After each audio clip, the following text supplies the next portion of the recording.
I'm the one that the standing order says I can sit and ask questions.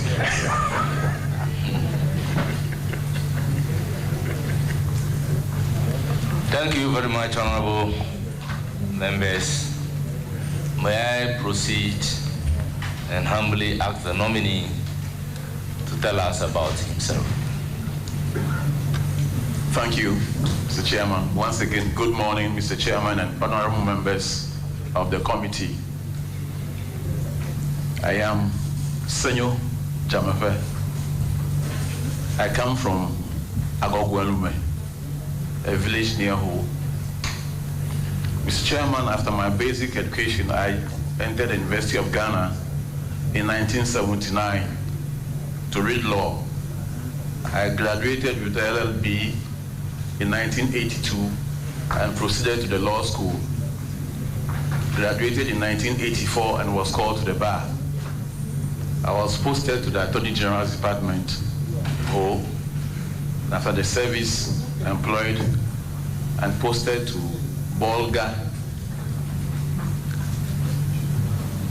In 1988, I joined the public tribunals and was the regional chairman of the Tema Regional Tribunal, as well as WA Regional Tribunal. In 1994, we were integrated into the main system, the judicial service. And in 1996, I was posted to the Circuit Tribunal in Koforidua. In the year 2000, I was appointed a High Court judge and posted to Sekondi. In the year 2002, I was transferred from Sekondi to Swedru High Court. I was in Swedru High Court to 2008 and posted to the Fast Track Court 4, Accra. In 2010, I was appointed Appeal Court judge. And then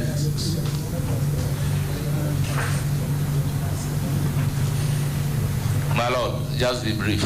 all right.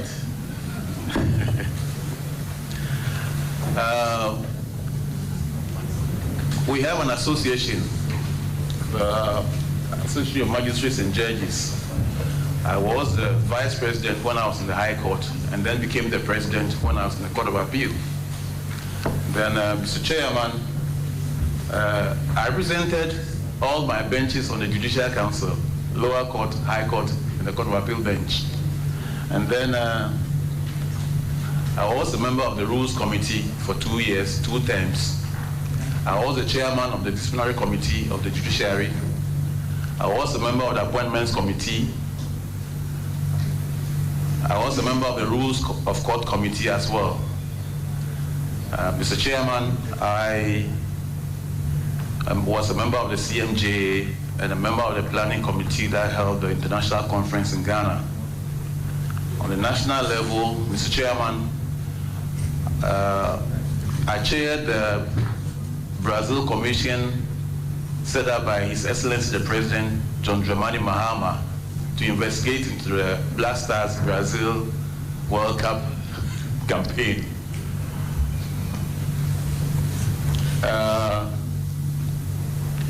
For my hobbies, I like legal awareness, so wherever I have the chance, I teach the law. I do at GIMPA voluntary lectures. Then I introduced the bench faculty interaction when I was the president of our association. We did for GIMPA and Legon. I chaired the moot court in Legon. Then I'm a sports enthusiast. I go to the gym, I do fit, I walk. And to top it up all, I'm an ardent soccer fan. And Mr. Chairman, I never walk alone.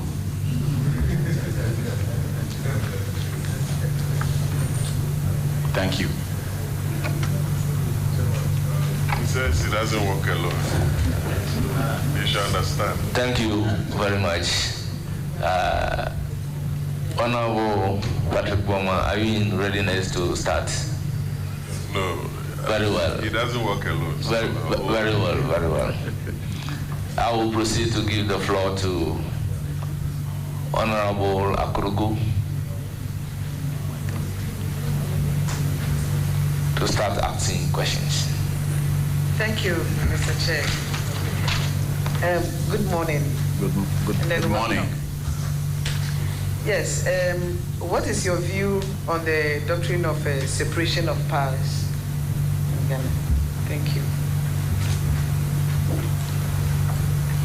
Separation of powers basically means there should be no overlaps between the three arms of government: the executive, legislature, and the judiciary. Thank you. Thank you very much. Wishing you all the best. Thank you. Thank you. Yes, Honorable, you have the floor.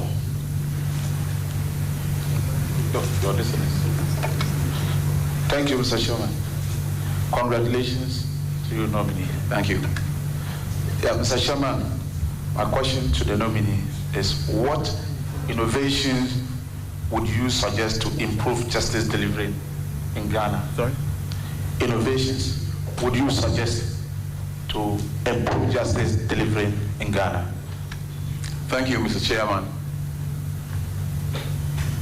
Anybody who wants to maximize productivity must first think of the human resource. That is a mistake a lot of people make. First think of those who will give you the product. So, Mr. Chairman, the first is to motivate the staff. Motivate the staff. Then number two, if you want work to go on fast, you mustn't load one entity too much. So what do? We need more courts. When we have more courts, the job is spread thin. It goes faster. Number three, after the courts, what next? We need the tools, the working tools. Because if you have the courts, you have the resources, and you don't have the working tools, it doesn't work. So what do? We must go technology. We need the tools, technological tools now. Time of long handwriting is past. So we have to go to AI tools like voice recording and transcriptions, so that by the end of the day, just as the court finishes sitting, the records are ready. Then, Mr. Chairman, we also need to go virtual courts, so that you necessarily don't have to go to the court before you give evidence. Such that when you are not there, it has to be postponed, or you have to travel the way. So when you have virtual courts, you can still give evidence wherever you are, and the case goes on. And last but definitely not least, I think we must set timelines for cases. Let's say criminal cases, 3 months, civil 6 months. There must be timeline. Then the parties as well as the court knows that we are within certain time period to finish cases. Thank you. Thank you, Mr. Chairman.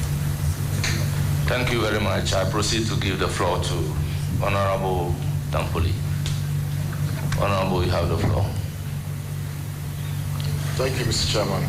You are entitled to ask one question. Mr. Chairman, I'm entitled to ask only one question. Follow up, if any. Very well, Mr. Chairman. Good morning, Honorable Nominee. Good morning, sir.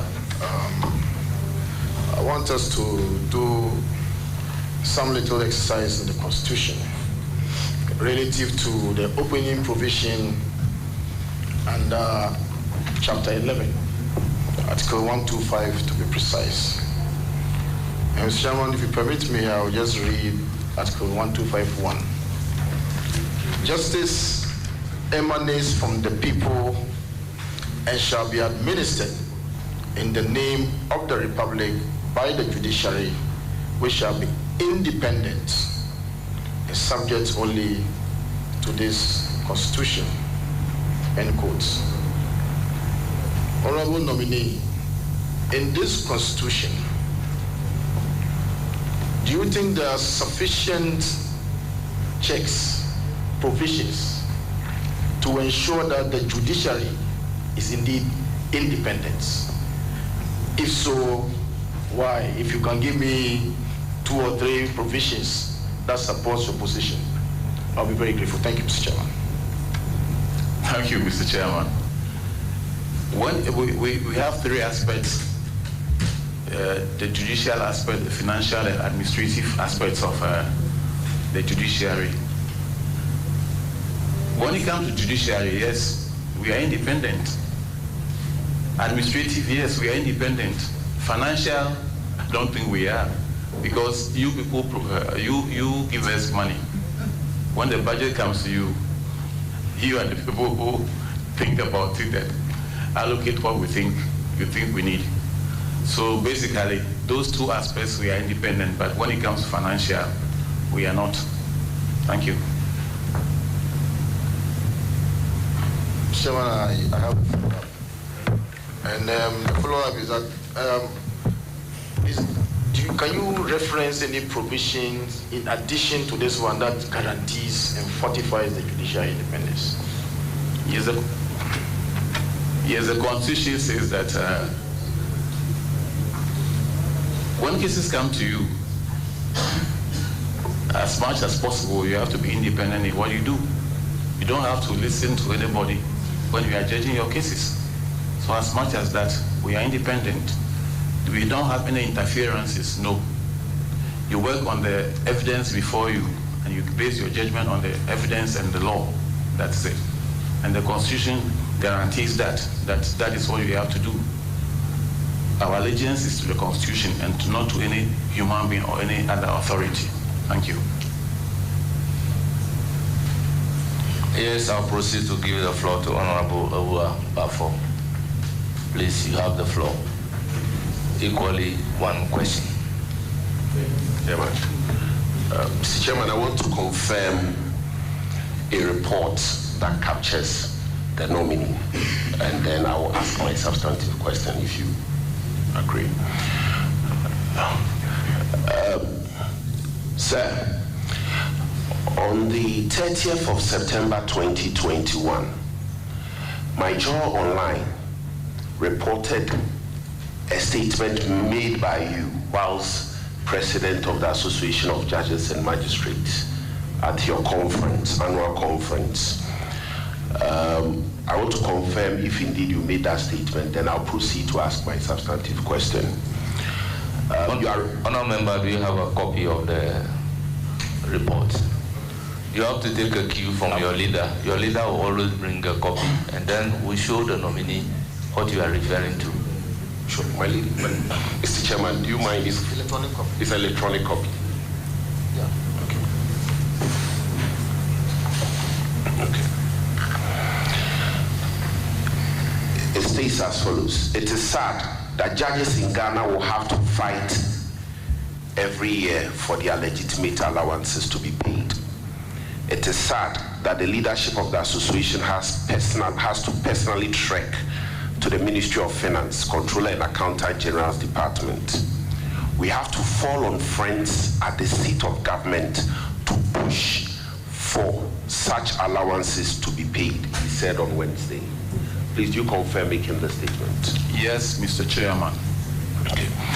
Now, in view of this, how is judicial independence compromised? Does this affect judicial independence? No, Mr. Chairman. This is just simply about lobbying. Lobbying, which everybody does if you want something. Thank you. Now, a follow-up, Mr. Chairman.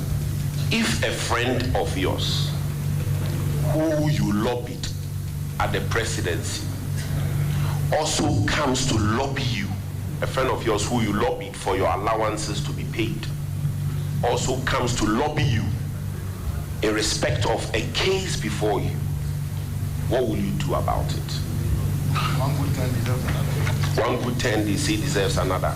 What will you do about it? Mr. Chairman, as judges, we base our decisions on the evidence and the facts, not on friendship. So if I are falling on somebody to press something, not for me, but for the association, I was talking for the association, and that person appears before any court, not necessarily my court, The decision will be based on the facts and the evidence, not because of an association. Thank you. Thank you very much. On the issue of whether or not you are independent, you stated clearly that regarding financials, it looks as if you are not. Very well. Mr. Chairman. We'll then proceed to give the floor to Honorable Anthony Imie. Thank you, Mr. Chairman. Congratulations, nominee. Thank you. My question is, would you recommend suppression of investigative journalism to protect the dignity of the judiciary?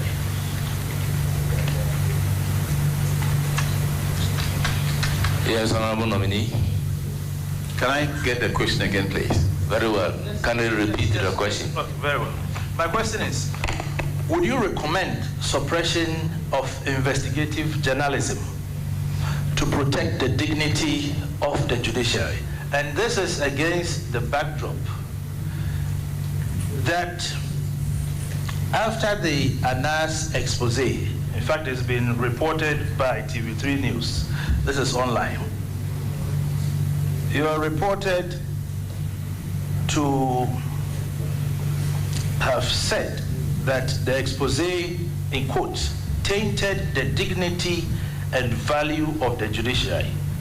It is also reported that you said, quote, that the expose should have been blocked. So that is the reason for my question. Mr. Chairman, I don't remember the first quote. No, those are not my words. And then say it could have been blocked. No, I don't think, I'm not very sure about that, but generally, I wouldn't recommend repression. Any investigative journalist who wants to do a thorough job, once it's true, why would I recommend suppression? No, I wouldn't. One is fair, fine. But I don't remember the first statement you made, because those are not my words. Thank you very much. Yes, Honourable Member. Thank you, Mr. Chairman. I have Any a follow-up question. How would you balance protecting the reputation of the judiciary and upholding free press as well as public accountability? Yes, Honourable Nominee. We can't guard the press. So far as they do a good job and they don't misinform or disinform, we don't have any authority to guard them. The only guidelines are make sure what your reportage is the truth. The press can come to report our cases or come to do anything with the judiciary. We are not sacrosanct. They can come and do that. We don't have the power to stop them, but just make sure that what you are reporting or your reportage is the truth and it's fair. And then as much as possible, do follow-ups before you come out. If you don't understand anything, ask. Don't report on perceptions. Please, Mr. Chairman, don't forget the judiciary is different from the judicial service. But a lot of people mix these things up. Things happening in the judicial service are attributed to the judiciary. We are two different arms, but working together. Thank you. Yes, any further question?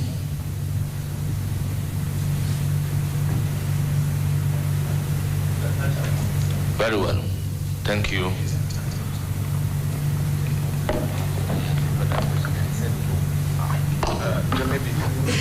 Honorable Mayor, you are entitled to 3 questions. It's different from the constitutional legal. No, you are a bona fide member of the committee. Very well. Then I have other questions for you, my lord. Honourable members, regarding Anthony Imie, I never said you are entitled to 1 question. I am very grateful. That is why I am asking you, do you have any further questions? And you said, no, you don't have a further question. So if you have a further question, I have 2 more. Just proceed to ask. Thank you very much, Mr. Chairman. Now, nominee, Yao Opong, who is Justice of the Court of Appeal and an authority on constitutional law, has suggested that it was unconstitutional when the Jamife Commission released a white paper prior to the release of the full report covering, it's reported in My Joy Online. Prior to the release of a full paper, a full paper on the 2015 World Cup inquiry. Now my question is, how would you respond to such a suggestion that the release of a white paper prior to the release of a full report is a violation of the 1992 Constitution? Thank you, Mr. Chairman. I don't think the commission has the power to release white paper, but anyway, we made recommendations to government. After the commission, we wrote our report and made recommendations and presented the recommendations to government. That was all we did. We never issued any paper, sir. Thank you. Thank you very much. Now a follow-up question. A follow-up question on the white paper. Very well. Do you suppose that the agency of accountability should justify the violation of a constitutional provision? Well, permit me to treat this as a full question, not a follow-up. So, Honorable Nominee, you have the floor. Mr. Chairman, anything that violates the Constitution is illegal. Whatever it is, once it violates or flouts the Constitution, it's illegal. Thank you. Yes, you are done. Thank you very much. I would proceed to give the floor to Honorable Bid Asidin. Honorable Bid Sidin. I want Tanzuma.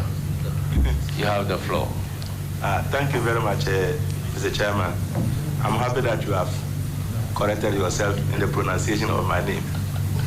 He has taken me to be a Fafra man. I'm a Dagat man. We don't start our names with A. Leader, why are you surprised? Anyway. Please, your question. My Lord, congratulations for the nomination. Thank you. I think it's long overdue. You have been on the bench since 2010, 2000, and you have stayed there as a High Court judge until you were promoted to, elevated to a Court of Appeal judge. You have been in this business long enough. Fortunately, you are not one of the judges that is coming from outside the judiciary. Yes, I'm just building something. So, my Lord, in your judgments and doing interpretation, what are some of the rules of the interpretation that you have applied as a judge? Thank you. Thank you, Mr. Yes. Chairman. Honorable Nominee. Thank you, Mr. Chairman. Interpretation. The basic rule, the first rule is the literal meaning of the words. The literal meaning of the words. I wouldn't go into details. You read the words as they are. Then number two, if the words create an absurdity, then you go to the next step, which is the golden rule.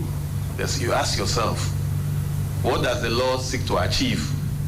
Then you interpret it to achieve the purpose. Then the third is, what does the law seek to prevent? That is the mischief rule. Then you interpret it as such. Then you go further, we have one we call the Jusdem Generis, things of the same kind. So you know what to do there. And then there is one that tells you how you use words around a word to interpret that word. So these are some of the rules of interpretation we follow. Thank you. Thank you very much. Yes, Honorable Bid Sidin. Ranking Member, Judiciary. Thank you very much. I have no follow-up question, but I want to go to my second question. Very well, please do.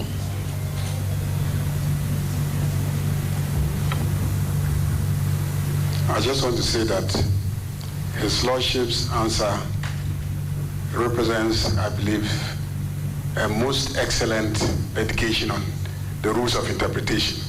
Maybe TikTok will just take a bit of it and spread so that law students will benefit from this. Thank you. Very well, Mr. Chairman.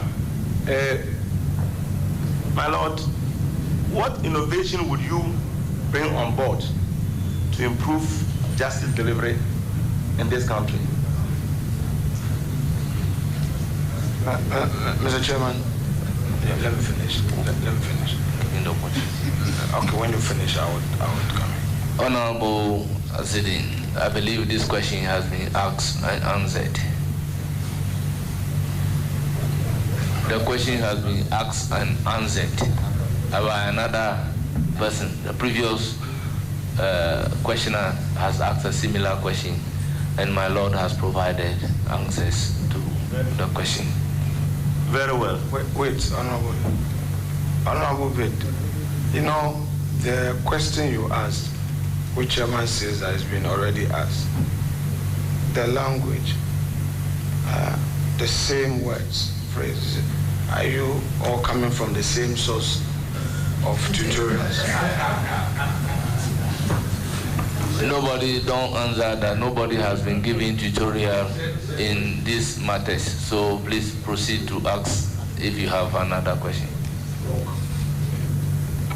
Mr. Chairman, indeed, there's absolutely nothing wrong with we thinking alike, because we are individuals, but we can think alike. There's nothing wrong with that. Further question? Yes. Mr. Chairman, I only want to congratulate my Lord again, because fortunately for me, I appeared before him whilst he was High Court judge at Suedro, and I saw that he was a very fair-minded judge. Thank you. Thank you very much.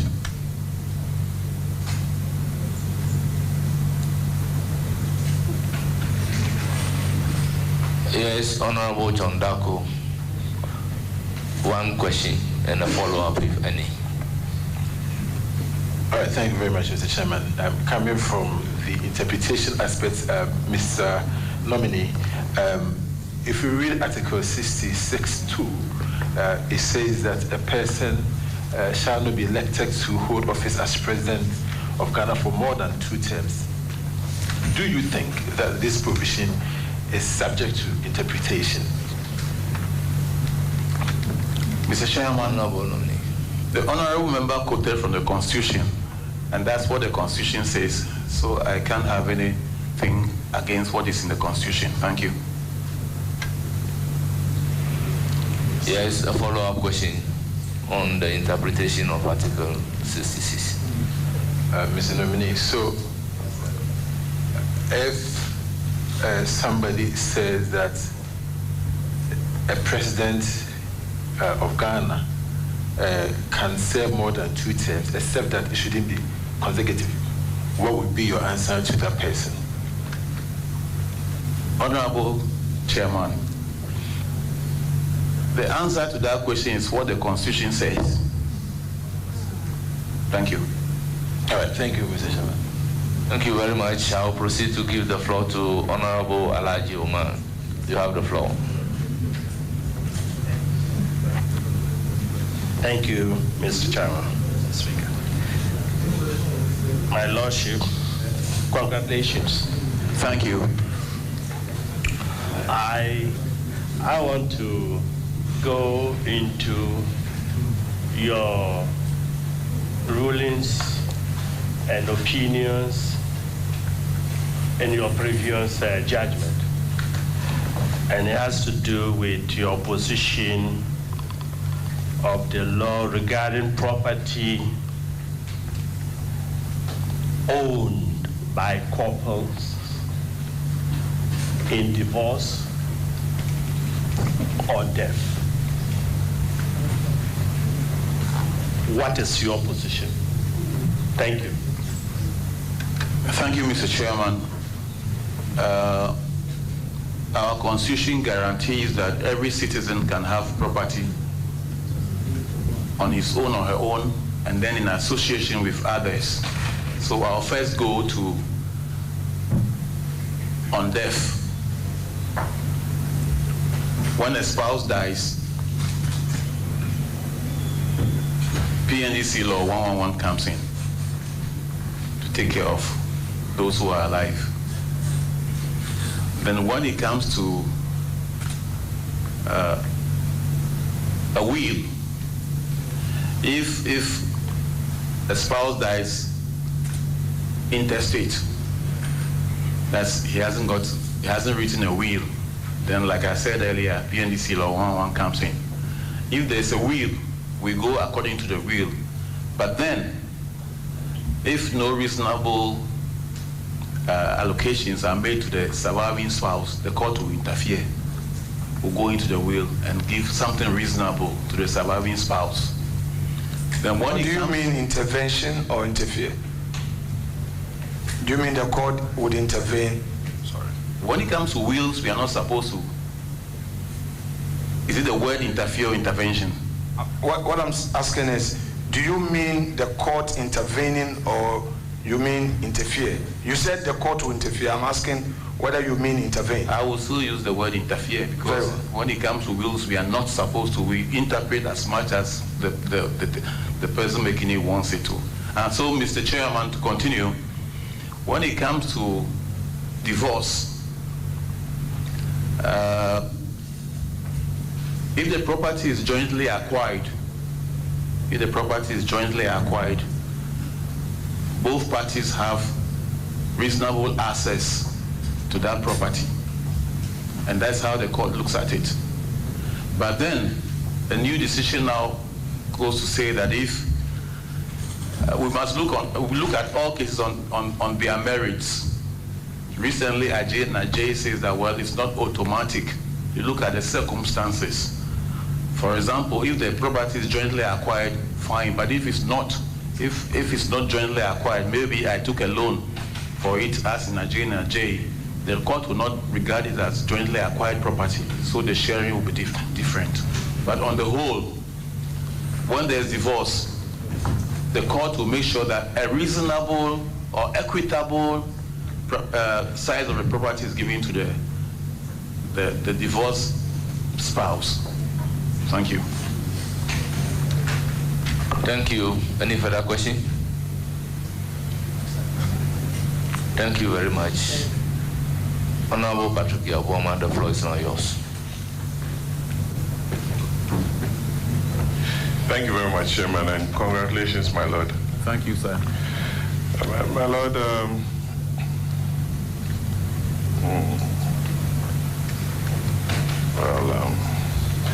my Lord, you've handled a lot of commercial cases. Some of us practice before you. And sometimes business interests do conflict with constitutional rights and other issues within our constitution. For example, when foreign investment rules conflict with some of our local laws, there tend to be the tendency of the court to always, or sometimes, let me use for want of a better word, sometimes tend in favor of what some Ghanaians refer to as domestic or economic rights. For example, when foreign investment rules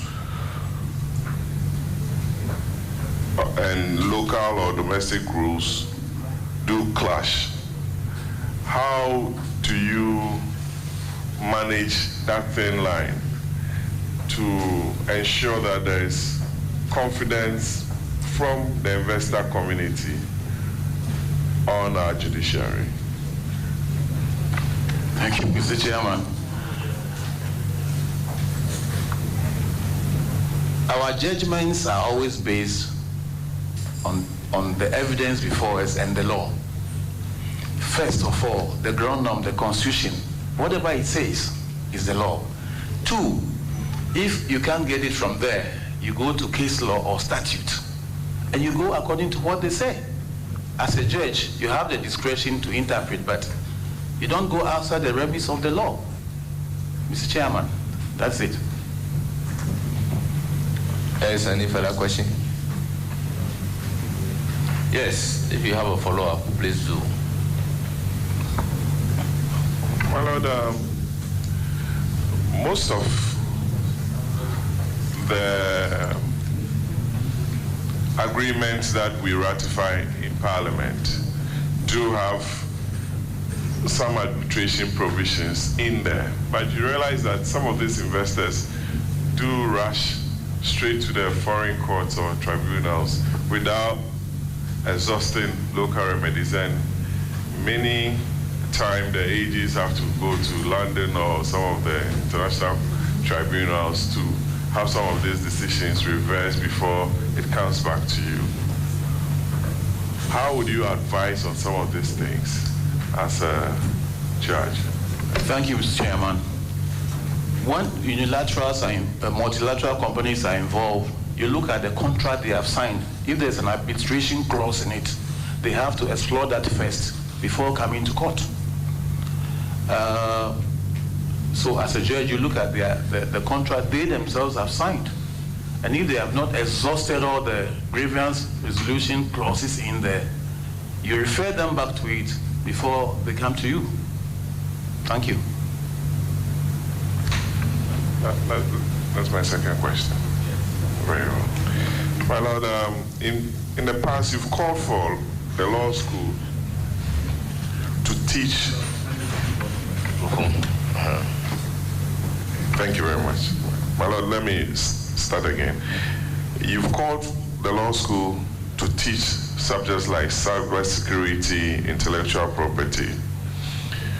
Why is this so important, and how can we modernize our legal education without losing focus on fundamental legal principles? I know it's part of some of the issues that we've spoken about, having some of these specialized courses being taught at the law school. Mr. Chairman, law is dynamic, and the life of the law is not static logic, but experience. Things are coming every day. A lot of things are evolving. You will be left behind if you don't follow the trend. So now cyber security and things are now issues of the moment. And it's just prudent that students coming out as lawyers are taught these things.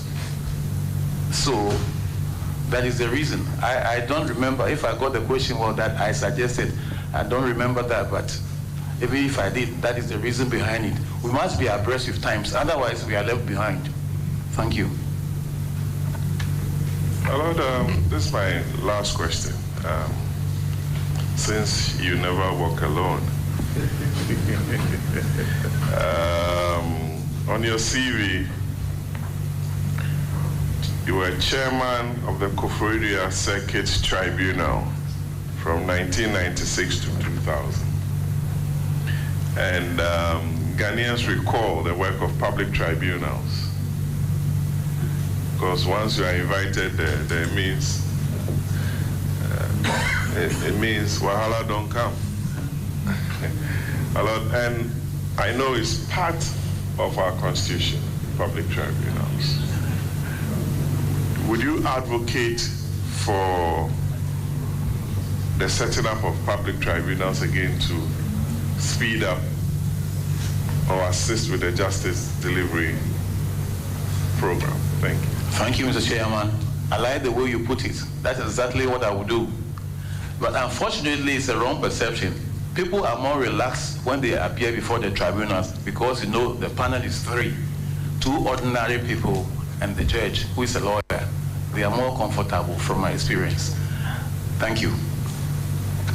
My Lord, don't you think... But you say that is your last question. Very well. My Lord is enjoying the question. So relax, Chairman. My Lord, don't you think Justice Senior Jamefe sitting with two ordinary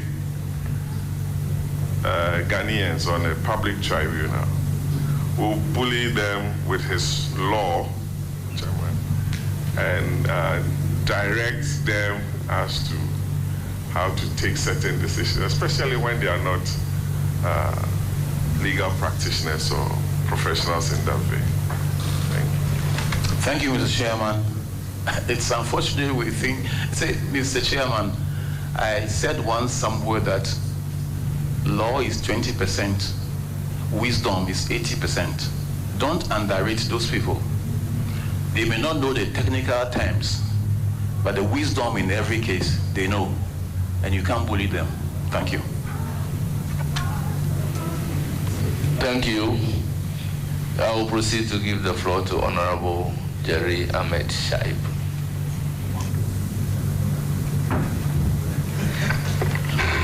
Thank you very much, Honorable Chair. I appreciate the opportunity. My Lord, congratulations and you're welcome. Thank you.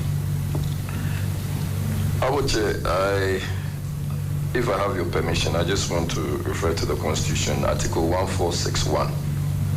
That states that a justice of the Superior Court or a chairman of the regional tribunal shall not be removed from office except for stated misbehavior or incompetence or on ground of inability to perform the functions of his office arising from infirmity of body or mind.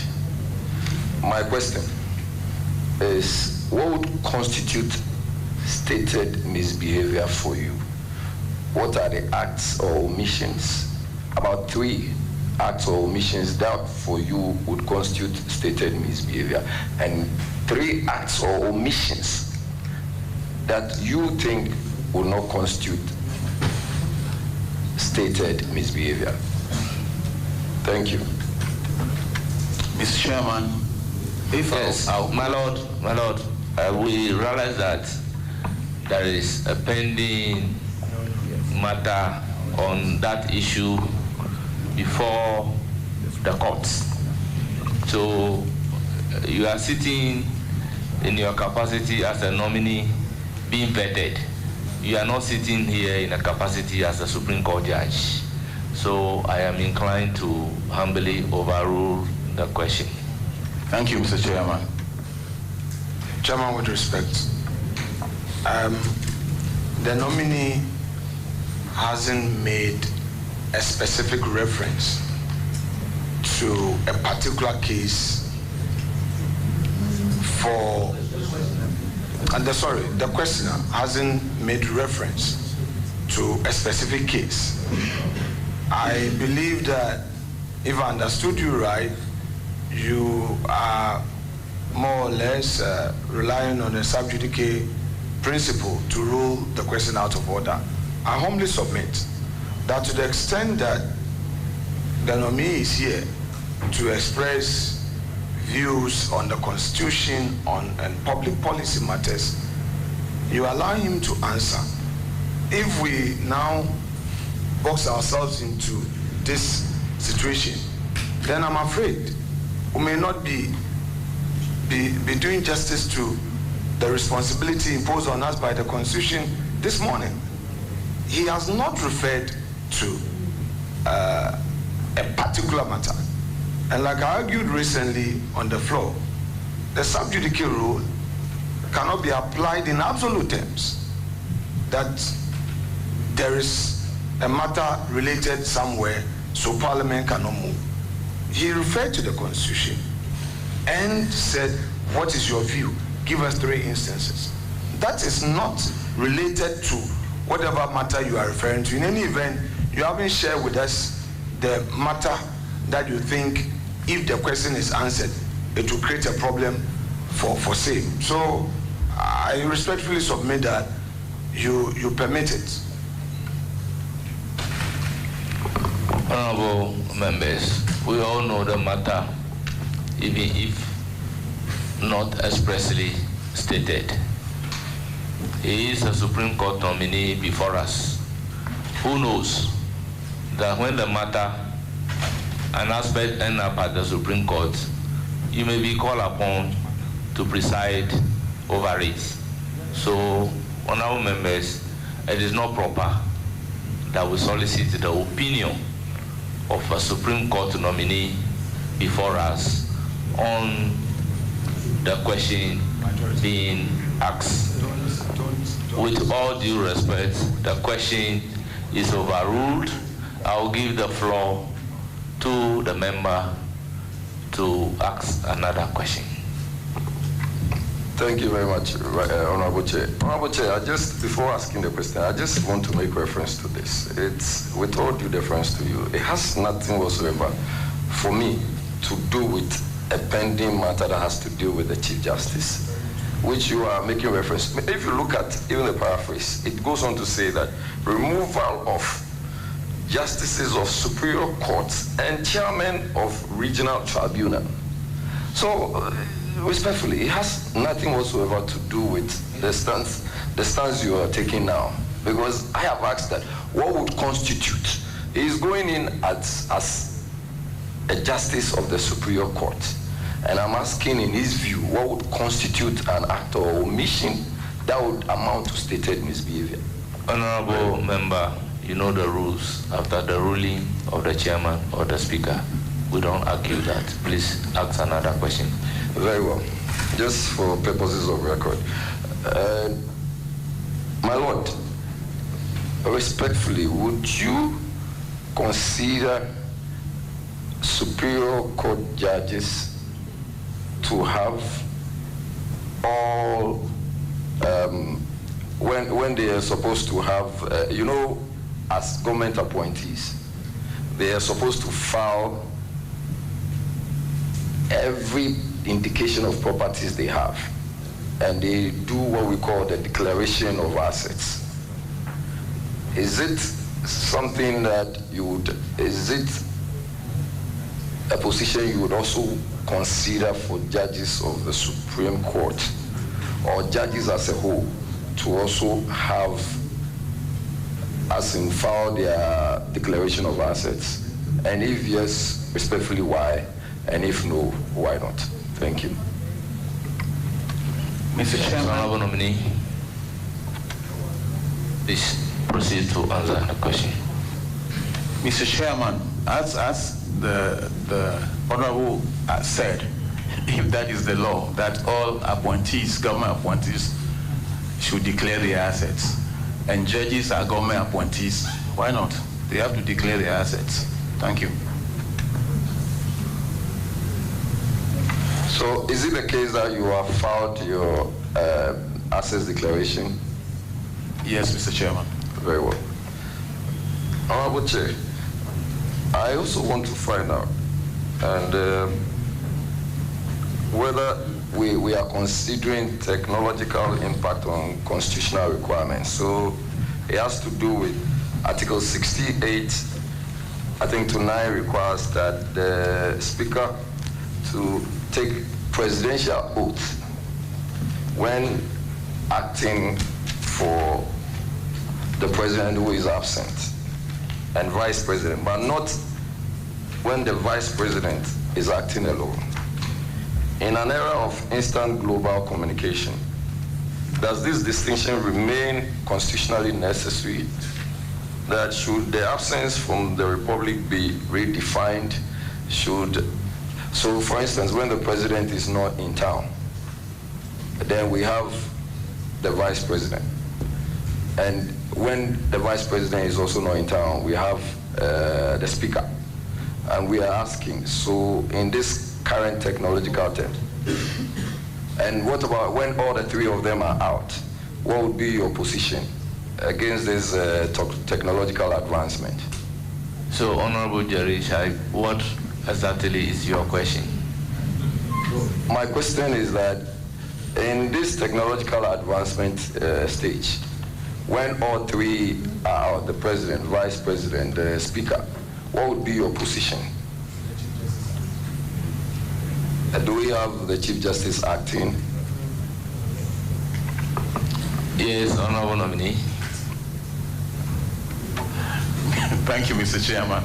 Even though I'm not very clear with the question, I would say that from my long experience on the bench and from my own wisdom, I scarcely give views and opinions on issues because the view or opinion I'll give carries so much weight. I'm a judge.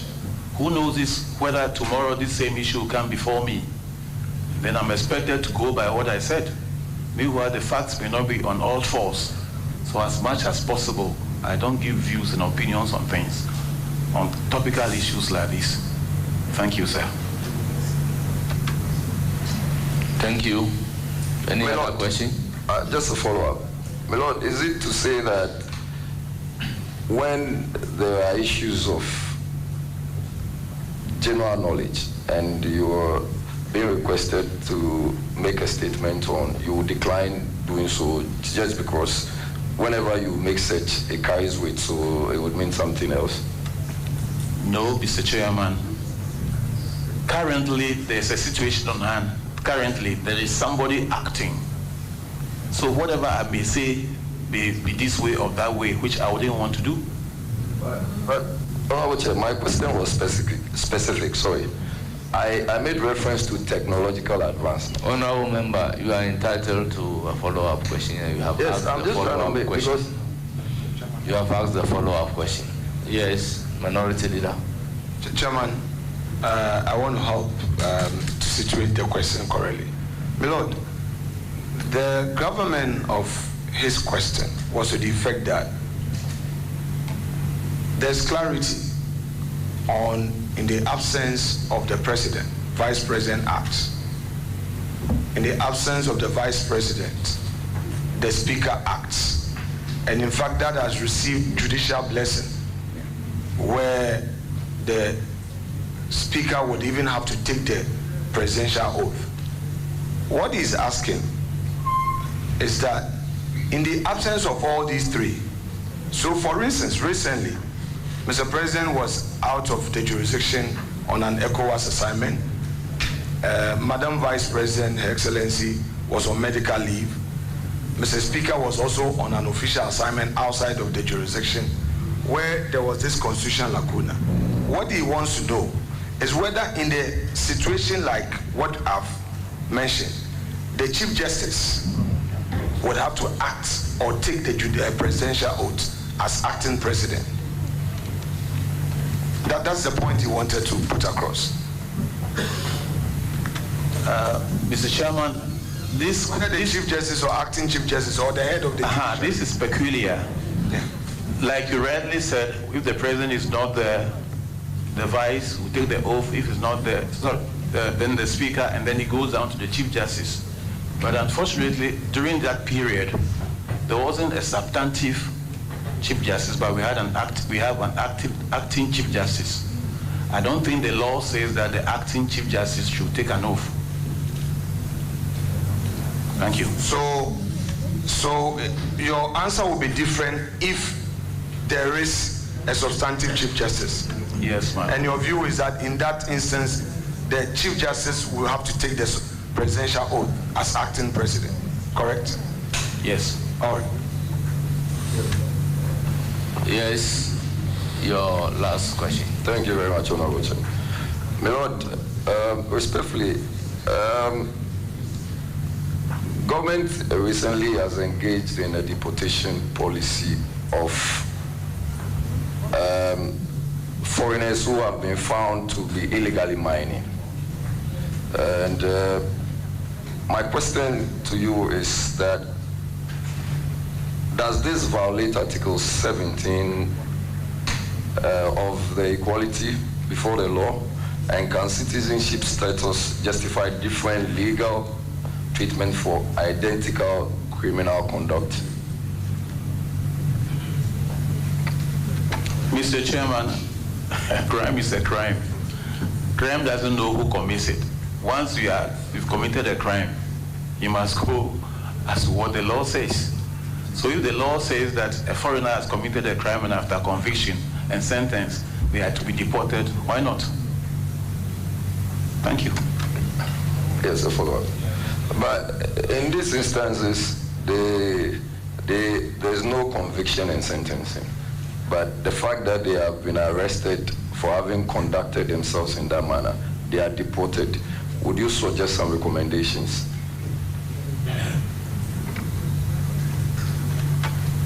Thank you, Mr. Chairman. I cannot tell what decision informed that, what reason informed that decision.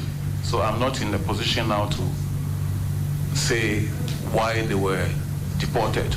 I think it was an executive or decision, so I cannot say why. Thank you. Thank you very much, my Lord. I wish you all the best. Thank you. I will proceed to give the floor to Honorable Bahama Ayariga, the leader of government business.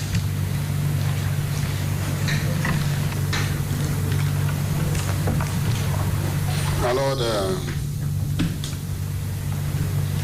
nominee, Justice Senyo, congratulations on your nomination. Thank you. You've been around for a while. Yes, sir. I remember recently, and even this morning, the arguments about the proper size of our Supreme Court, how many judges we should have appointed as Supreme Court judges, has been a raging political, legal issue. And even this morning, when you sat there, you were greeted with a statement by the minority leader on that matter. Let me ask, as a member of parliament representing a constituency at the furthest end of the country, that is Boku Central, and an individual seeking justice is entitled to litigate his case up to the Supreme Court by way of right to appeal up to the Supreme Court, depending on where he started the matter. Do you think it is fair that if I'm a citizen of Boku and I start my matter either in Boku or at the High Court in Bolga, I must always travel all the way to Accra to have access to justice at the Supreme Court? Have you thought about the need for a northern bench? Just as you now have a Court of Appeal in Kumasi, and I think you had even started a Court of Appeal in Tamale. I think it went on for a while. And Cape Coast. Have you thought about the need for northern bench of the Supreme Court so that the people of the North do not always have to travel to Accra when they seek justice in the Supreme Court? Thank you, Mr. Chairman. We have only one Supreme Court in Ghana, and that court can have several branches, but it's the same Supreme Court, just as the Court of Appeal and the High Courts. So I don't see anything wrong if there's a branch there. Thank you. So, to really be fair, maybe we should consider having a branch up north of the same court. Now, you are not opposed to a policy like that, even though you are not in a position to take that decision, but you are not opposed to a policy like that. That's what I gather from your response.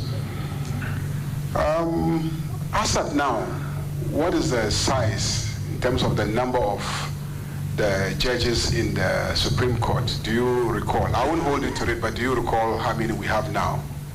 If you take out the 7 nominees that we have before us.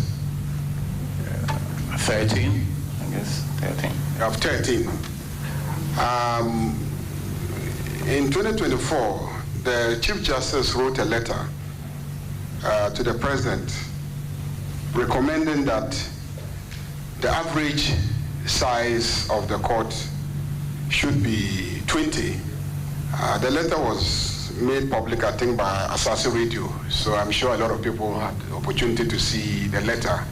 Asase Radio made the letter public. I have the report here, media report, in which Asase Radio has shared details of the letter requesting the appointment of the 5 judges, and then the letter included a detailed analysis justifying the need for these appointments. So beyond my argument about a northern bench of the court so that people in the north can have access to justice, the letter that the Chief Justice wrote compared Ghana to the US. I don't know if you saw the letter or at least read the media reportage and discussion of the letter. Because I want to take you through the details. I don't know if you saw the letter or you read the media reports. Just let me know that so that I can know what information to put out when doing the analysis. Thank you, Mr. Chairman. I haven't cited the letter, but I heard a bit of it on social media. Well, yeah, the Chief Justice argued, and I don't know if you agree with this argument. Just 3 arguments, and then I would end it there. One, Chief Justice says that there are delays in the administration of justice. Supreme Court judges are overburdened, and they have to write opinions, they have to hold conferences, and if you have less than 20 judges, it definitely affects the administration of justice at the level of the Supreme Court. Do you agree with that? Mr. Chairman, I haven't cited the letter you are referring to, and I don't know the reasons given, but from what I heard from you, delays and that the judges are overburdened because of the caseload. The framers of our law, the Constitution, know why they haven't put a limit onto the number of Supreme Court judges. It's not capped. I keep saying that the law is always evolving. Maybe there's a reason. So far as the Constitution doesn't cap the number of judges, I am for it. Thank you. The second argument that the Chief Justice makes is that we tend to compare ourselves with the US and say the US has a Supreme Court and they have only 9 judges. But the Chief Justice in the letter indicated that in actual fact, in the US, they have 50 Supreme Courts in the states, plus the 1 federal Supreme Court. And so you can't compare the Ghanaian situation where we have 1 Supreme Court versus the US that has 50 Supreme Courts at the federal state, at the state level, joining the federal Supreme Court. Do you subscribe to that argument of the Chief Justice? Yes, Mr. Chairman. See, in the states, every state has its Supreme Court. That is the state Supreme Courts. And then there are 50 of them. Yes, and then the Central Federal Court. And even on that, it's only constitutional and federal issues that go to the Federal Supreme Court. And then on top of that, they have the discretion to choose. Unlike here, they have the discretion to say that it's only on 6 cases we sit in the year. So they are not overburdened like we have here. So if the argument of in that letter you said says that due to delays and caseload, number of judges be increased, fine, I support it. But I guess that the flexibility is there for the evolving nature of the system, which there must be justification for every additional judge. Thank you. Yeah, the CJ, in making a case for a minimum of 20 judges at the Supreme Court, indicated, for instance, and gave statistics that in 2008 and 2019, in the US, the federal Supreme Court, the US Supreme Court, the cases filed numbered 6,442. 6,442. But that year, the cases that were argued, out of the 6,442, the cases that were argued were 73 only. And indeed, the cases that were disposed were 69. So you have 6,442, and then you could only, they only dispose of 73, because they, like you said, they have a right to choose what cases to hear, what cases not to hear. But our Supreme Court,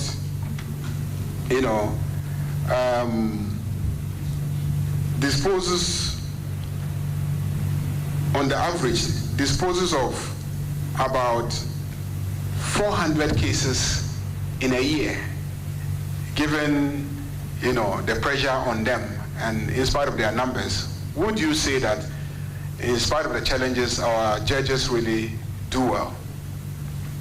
Yes, Mr. Chairman, I will say that they do very well. Our Supreme Court here has three main jurisdictions: original, appellate, and supervisory.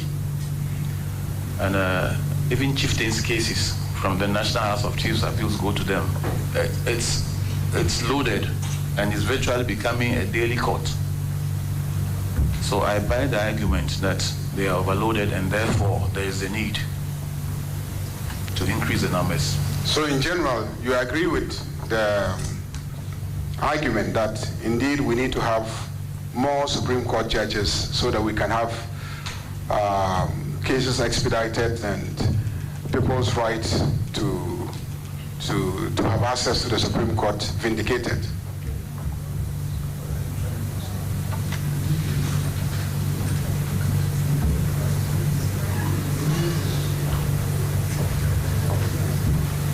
Mr. Chairman, yes, I agree.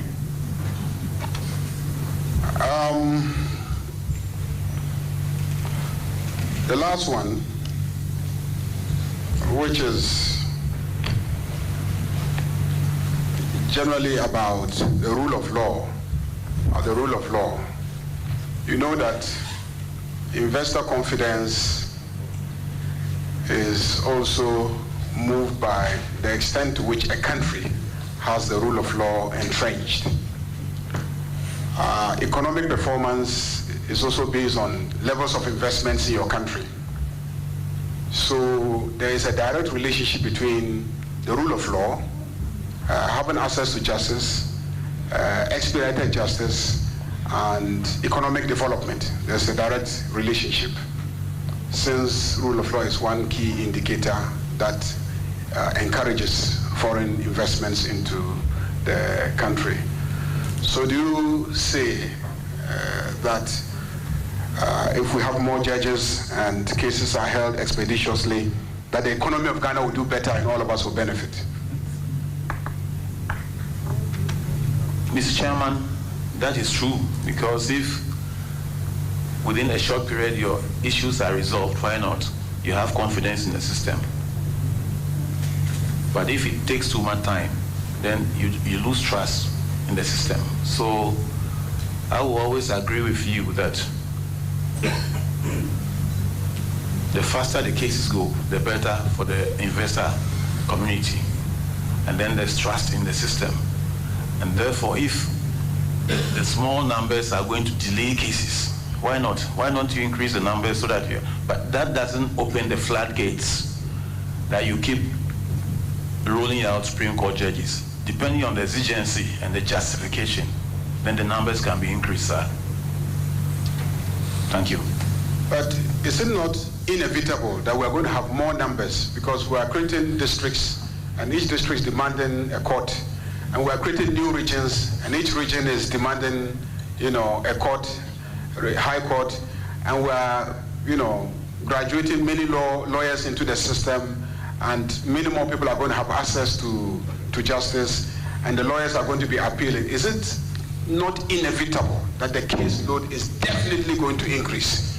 In which case, the right to appeal and therefore the number of cases that will end in the Supreme Court will also increase whether you like it or not. Thank you, Mr. Chairman.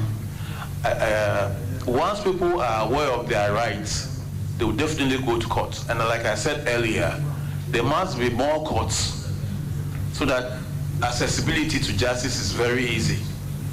It's good if we have plenty courts and then the cases are spread thin and cases move faster. So I support your idea. The more courts we have, the better for us. Cases go faster. More lawyers are involved, more judges are involved, and the citizens are happy that their cases are heard and disposed of very early. Cases delayed 10, 20 years, 15 years is not the best.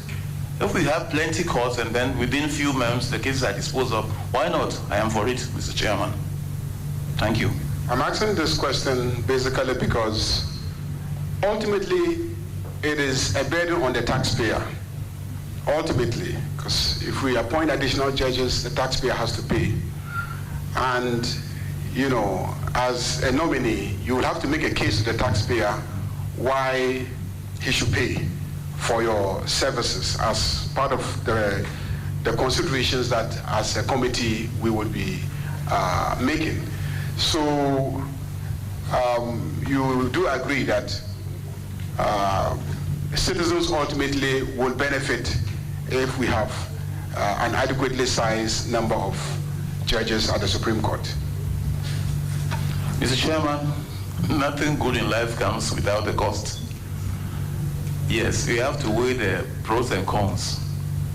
Yes, I agree that more money will be spent on the judges and the courts, but then the benefit, quick disposal of cases, we weigh all and we go for the more courts to make the citizens and the investor community happy and have confidence and trust in the judiciary. Thank you. Thank you, Chairman. I have no further questions. Very well. I will then give the floor to Honorable Hajia Ladi Ayamba. Thank you, Chairman. Let me first of all say congratulations, well done. Thank you. I looked through your CV and I realized that you are a basket of a lot of knowledge and good things in your own industry. Thank you. We have observed that in our justice system and justice delivery, many times, a lot of your work is delayed. A lot of your work is delayed. Someone could be in court for even 10 years. Not even only, not in your place, the superior, but even the lower courts. So there is this perception that justice delayed is justice denied. What is your view on that perception? And what will you suggest to be done to stop or at least to reduce the delayance in justice delivery? Thank you. Thank you, Mr. Chairman. Some few minutes ago I said we have to look at the tools we use. We have to go high technology now, AI. One of our main constraints is the recording process, writing longhand, and then the processes by themselves. A lot of people who don't know this always say cases delay unnecessarily. Yes, sometimes it does, but then the procedures too, we have to see to it that we shorten the procedures and the time limits. Then secondly, I talk about the tools. If we can go AI, so that recordings are done swiftly, so that by the end of the day, whatever everybody says in court is recorded by the machine and at the end of the day it's transcribed and you can just sign. It makes it faster. And then number two, a lot of adjournments. That one depends on the courts. A lot of lawyers come, I'm sick, I'm that, sending letters and blah, blah. We have to curtail those things as well to make sure that cases go on. And then I said something earlier that there should be time limits. I think the rules of court should set time limits. That no criminal case should go beyond 3 months. No civil case should go beyond a certain period of time. Then we all know we are constrained to finish within that time. These are the things we have to do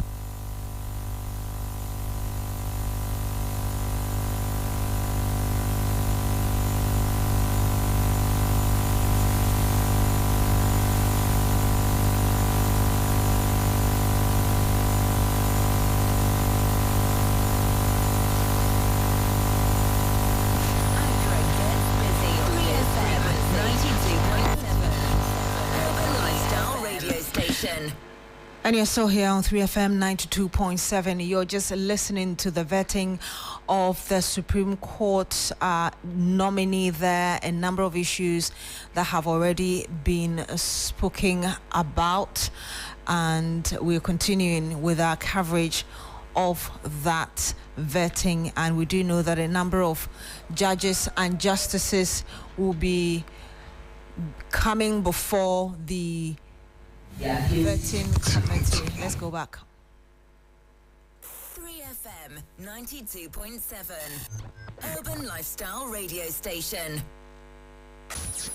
Accra gets busy on this frequency.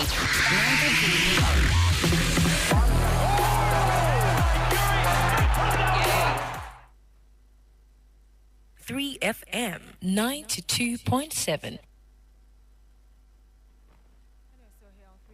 92.7. I was telling you about the vetting currently ongoing of the Supreme Court judge.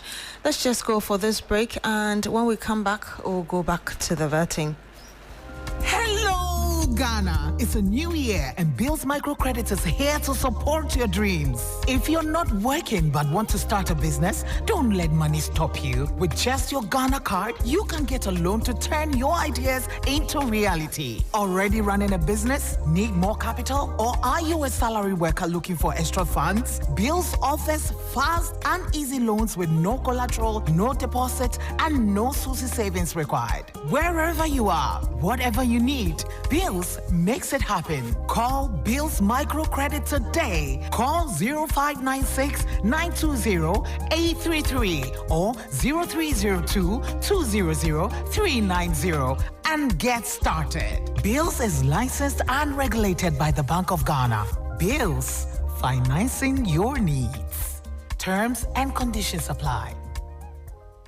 Freezer, get the abba. Adama for the abba, a freezer. Adama, a Kwasemensia. Adama, Metimosua, my sorry. Canino, Obo Moasia. I do for Nobium Unum and San last night. I tell what we did was here. Adama for the from what we say. Yet the Drubacope, a bishop will be a high technology. I go for freezer. When Kwan, and once open your 15 letters. No Fiogum, what ya no Fiogum. What the bus here? For your being what you have put yourself over Timono. Then we sure say, sure Tassia. Then what's enough for now? Freezer, when up a day. Freezer, Dacia, a person does so among Ammoniaji. Me, Miwasika, me, but you may not do some doom. Adama, without Adama, no queer. Adama, you can't resist. Ubenya Adama West Africa for a dream, or baby bear a tongue cry on you. I say, Kayona Kinkai in Choya, a dream. 3FM 92.7, urban lifestyle radio station. I'd like to ask a question, because if I look at the time that you were born and the time that you entered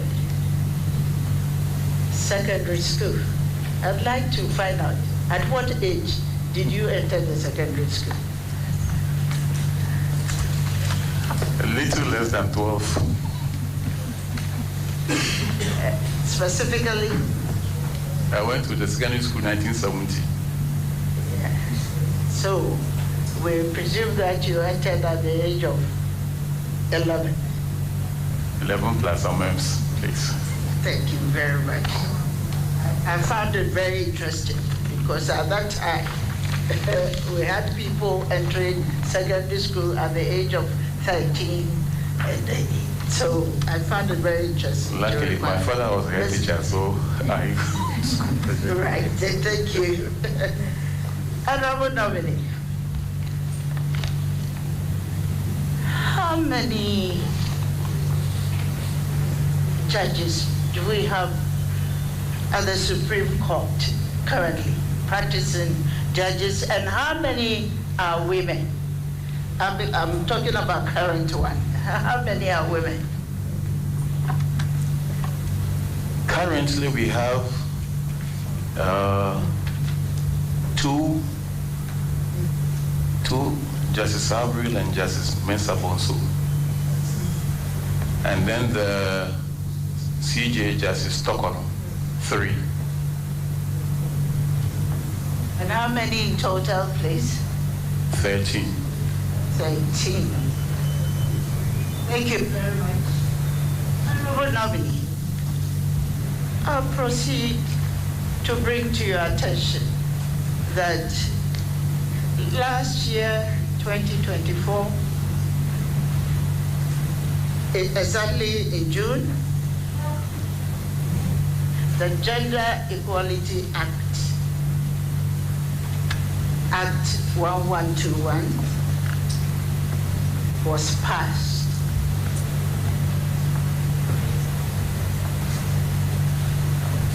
One of the questions I want to put to you at this point in time is that this act mandates gender parity in public appointments.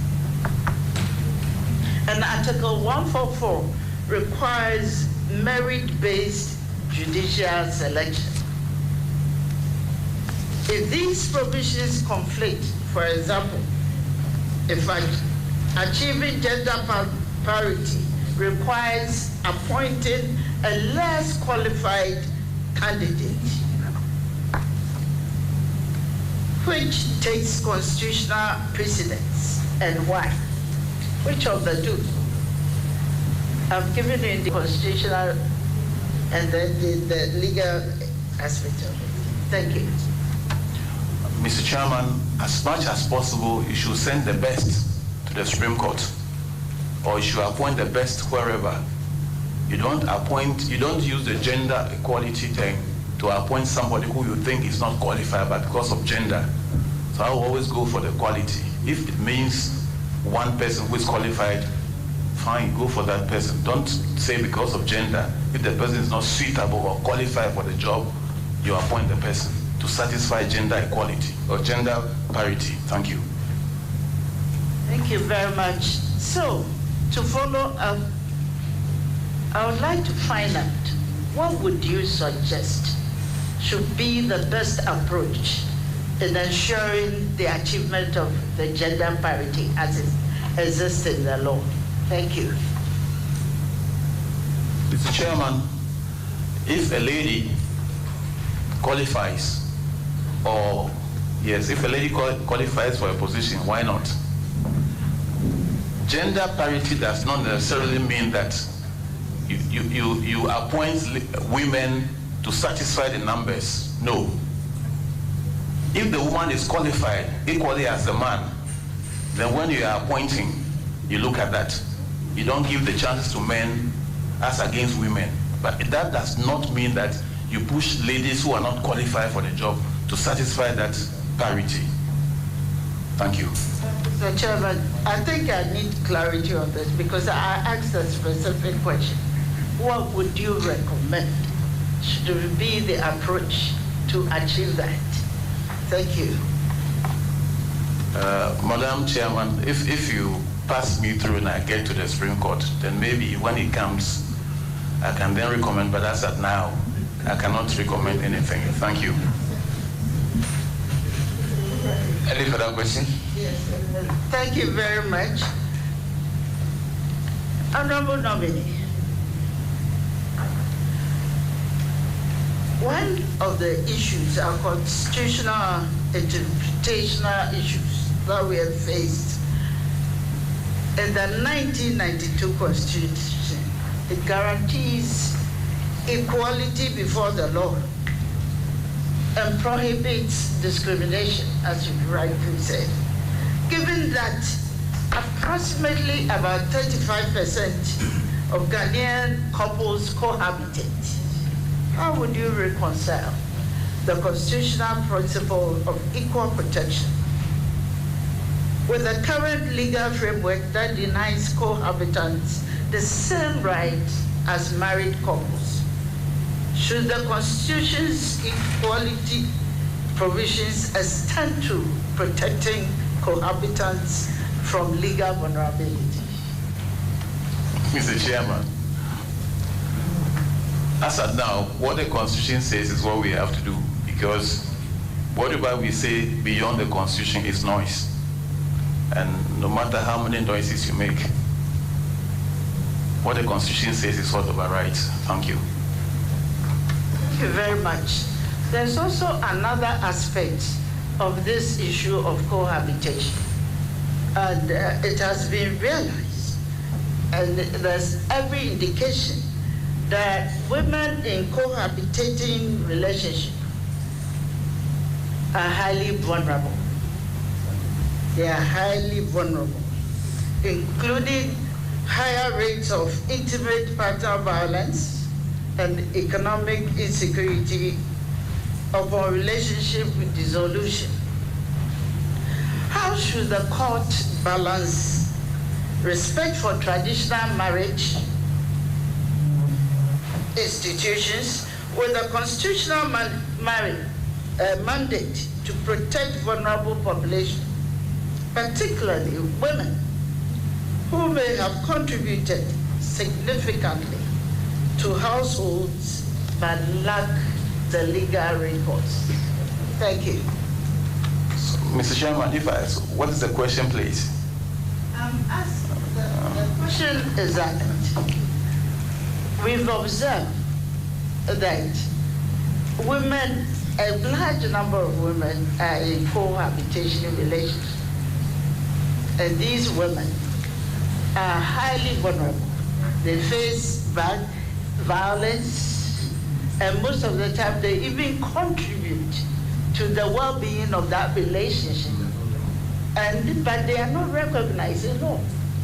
And therefore, it is important that we also look at their vulnerability and protect them. What is your view on Thank you, Mr. Chairman. We can't give hypothetical solutions now. Maybe if I get to the Supreme Court and a case like that comes to the Supreme Court, then we'll look at it on its own merits and then maybe evolve some case law to take care of such situations, please. Thank you. Ranking member has a follow-up question on that. But let me bring it to the fore that we are yet to pass the cohabitation law. Beloved, the exchange we're having is for the good of democracy. I would encourage you as much as possible to yield to the hypothesis in this discourse and express a view, because once you start getting into the arena of when I go there and then unless case by case, then it becomes difficult, and I'm sure everything will come to a standstill. Because to take a decision on you, we need to hear you, and I'm sure you followed previous discourse, by this panel, and just feel free. After all, eventually when you get there and a case comes before you, you will now, just oppose your own view against the reality that comes before you. On top of that, I would proceed with the follow-up from my respected colleague. The children out of wedlock are recognized by the law, but the women who bring forth these children are not recognized. Do you think that the law is being fair to those women? Honorable members, before allowing my Lord to answer the question, we must also be careful the kind of question that we ask. Judges by their nature deals with the facts and the law. They don't deal with hypotheses. And my Lord has made it very clear that when the fact is before me, I will look at the law, the case law, and then apply it to the facts. You may, however, answer this question. Mr. Chairman, thank you. As much as possible, the law is there for everybody. The fact that the lady is cohabiting and there's no law covering cohabitation doesn't mean it should be thrown away. We'll look at the case on his merits and at least do something reasonable to take care of that person. We wouldn't definitely throw that person away, no. But we'll look at the case on its own merits and make sure a reasonable or a reasonable portion of the property is given to the person or taken care of. Thank you. Honorable Minority. Thank you Minority Leader, any further question? Yes, I do. I know the justice, the nominee, is a very experienced man. And I would like to find out from you, what has been the most significant judgment or legal opinion you've delivered in your career thus far, and why does it stand out for you? I just wanted you to share that with us. Thank you. Yes, Honorable Nominee. There are a lot, but if I remember very one, Entry vs. Abbey, which is often quoted, Entry vs. Abbey, where when it comes to adverse possession, I really define what adverse possession is and whether when there's a case before you and a chief is involved, whether it becomes a chieftaincy matter. I define that case is traveled all the way to the Supreme Court and it's very often quoted. And then another one is the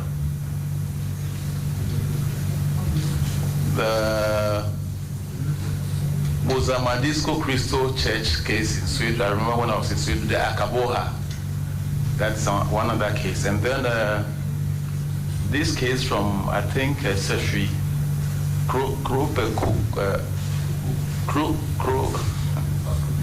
yes, where at the end of my case, a chief was distooled and an Anglican bishop took over as the paramount chief and took off the cassock. They are interesting cases. Thank you. I wanted you to share with us why you feel the ones that you've mentioned, really stand out. And maybe you must have a special... No, Mr. Chairman, I took my time to explain the law, to expound the law, and it's so many times quoted by the lower courts. The other cases I wrote, other judgments in the Court of Appeal as well that are often quoted.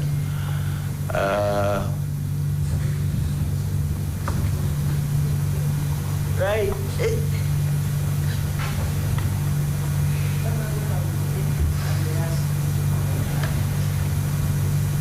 Thank you. I'd like to know, normally when we are vetting nominees, when we are vetting them, we are presented with some of the interesting rulings that you've made and judgments. Yes. May I know if you did present some of these, or you have with you some of these judgments which you have passed? Honorable members, as a matter of fact, the nominees are here to answer questions from you. Questions were not given to the nominees in anticipation, as a result of which the nominee would have to bring copies of those excellent judgments that he has delivered there and then. So I will plead. Please ask another question. Chairman, with respect, for anyone who has followed proceedings regarding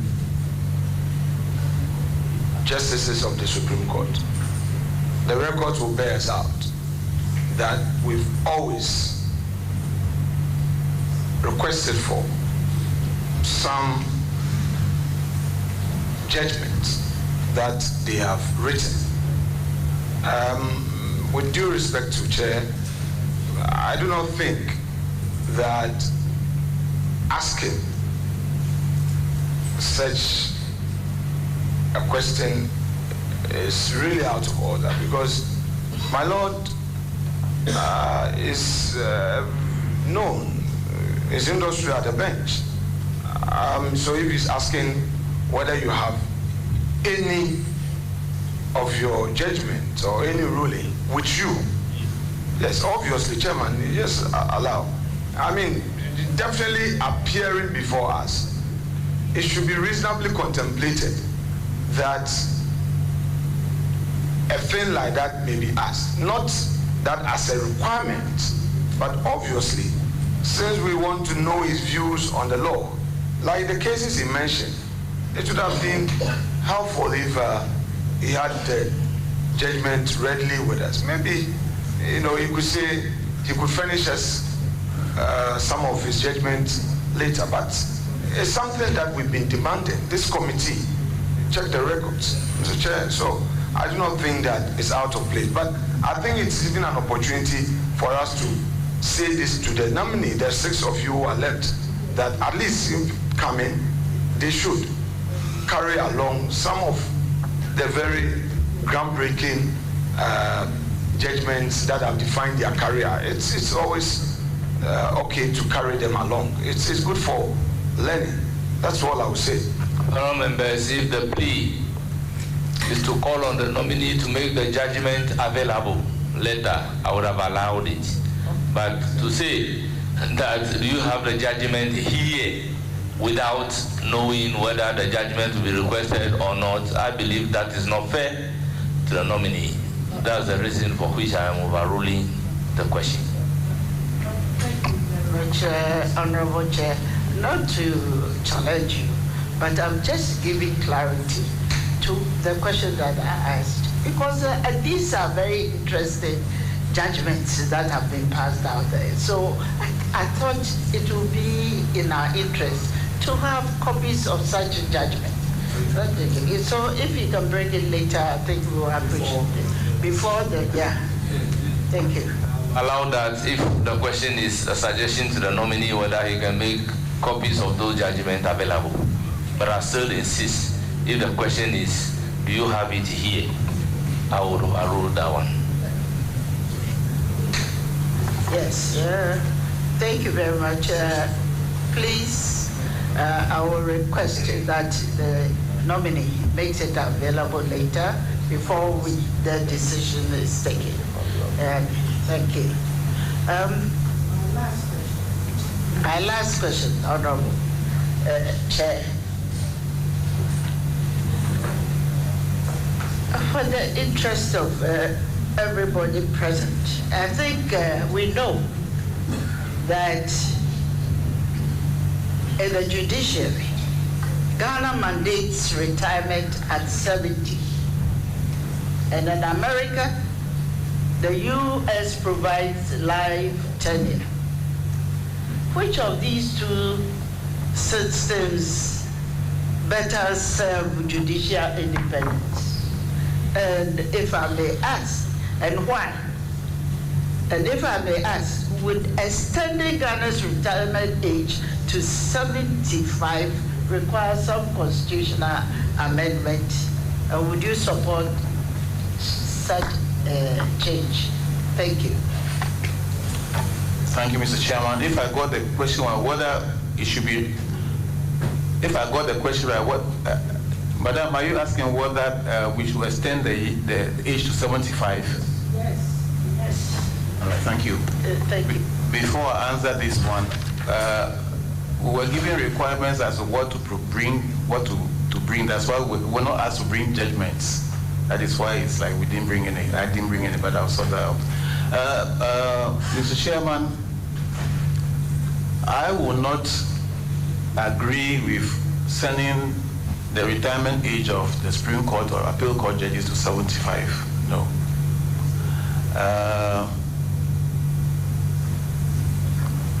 The retirement age as of now is 70.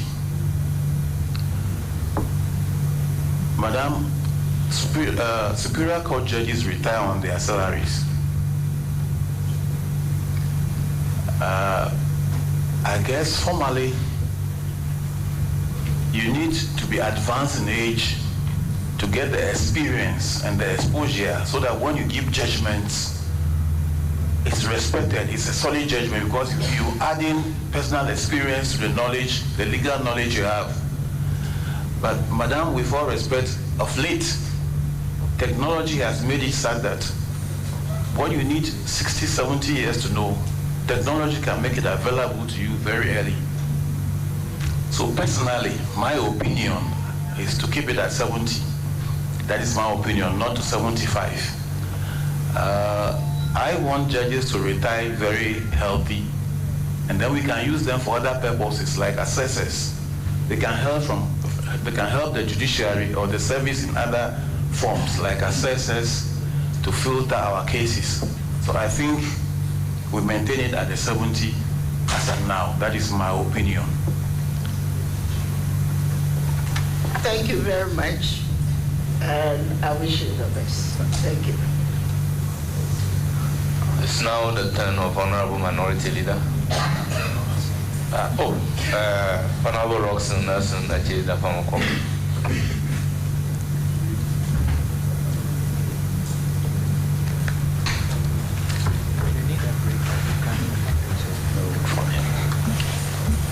Chairman, thank you very much.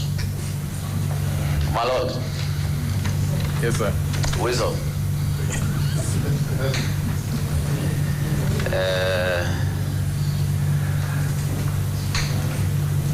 The old students of HEBS, they've sent me a message to let you know that they are extremely proud of you.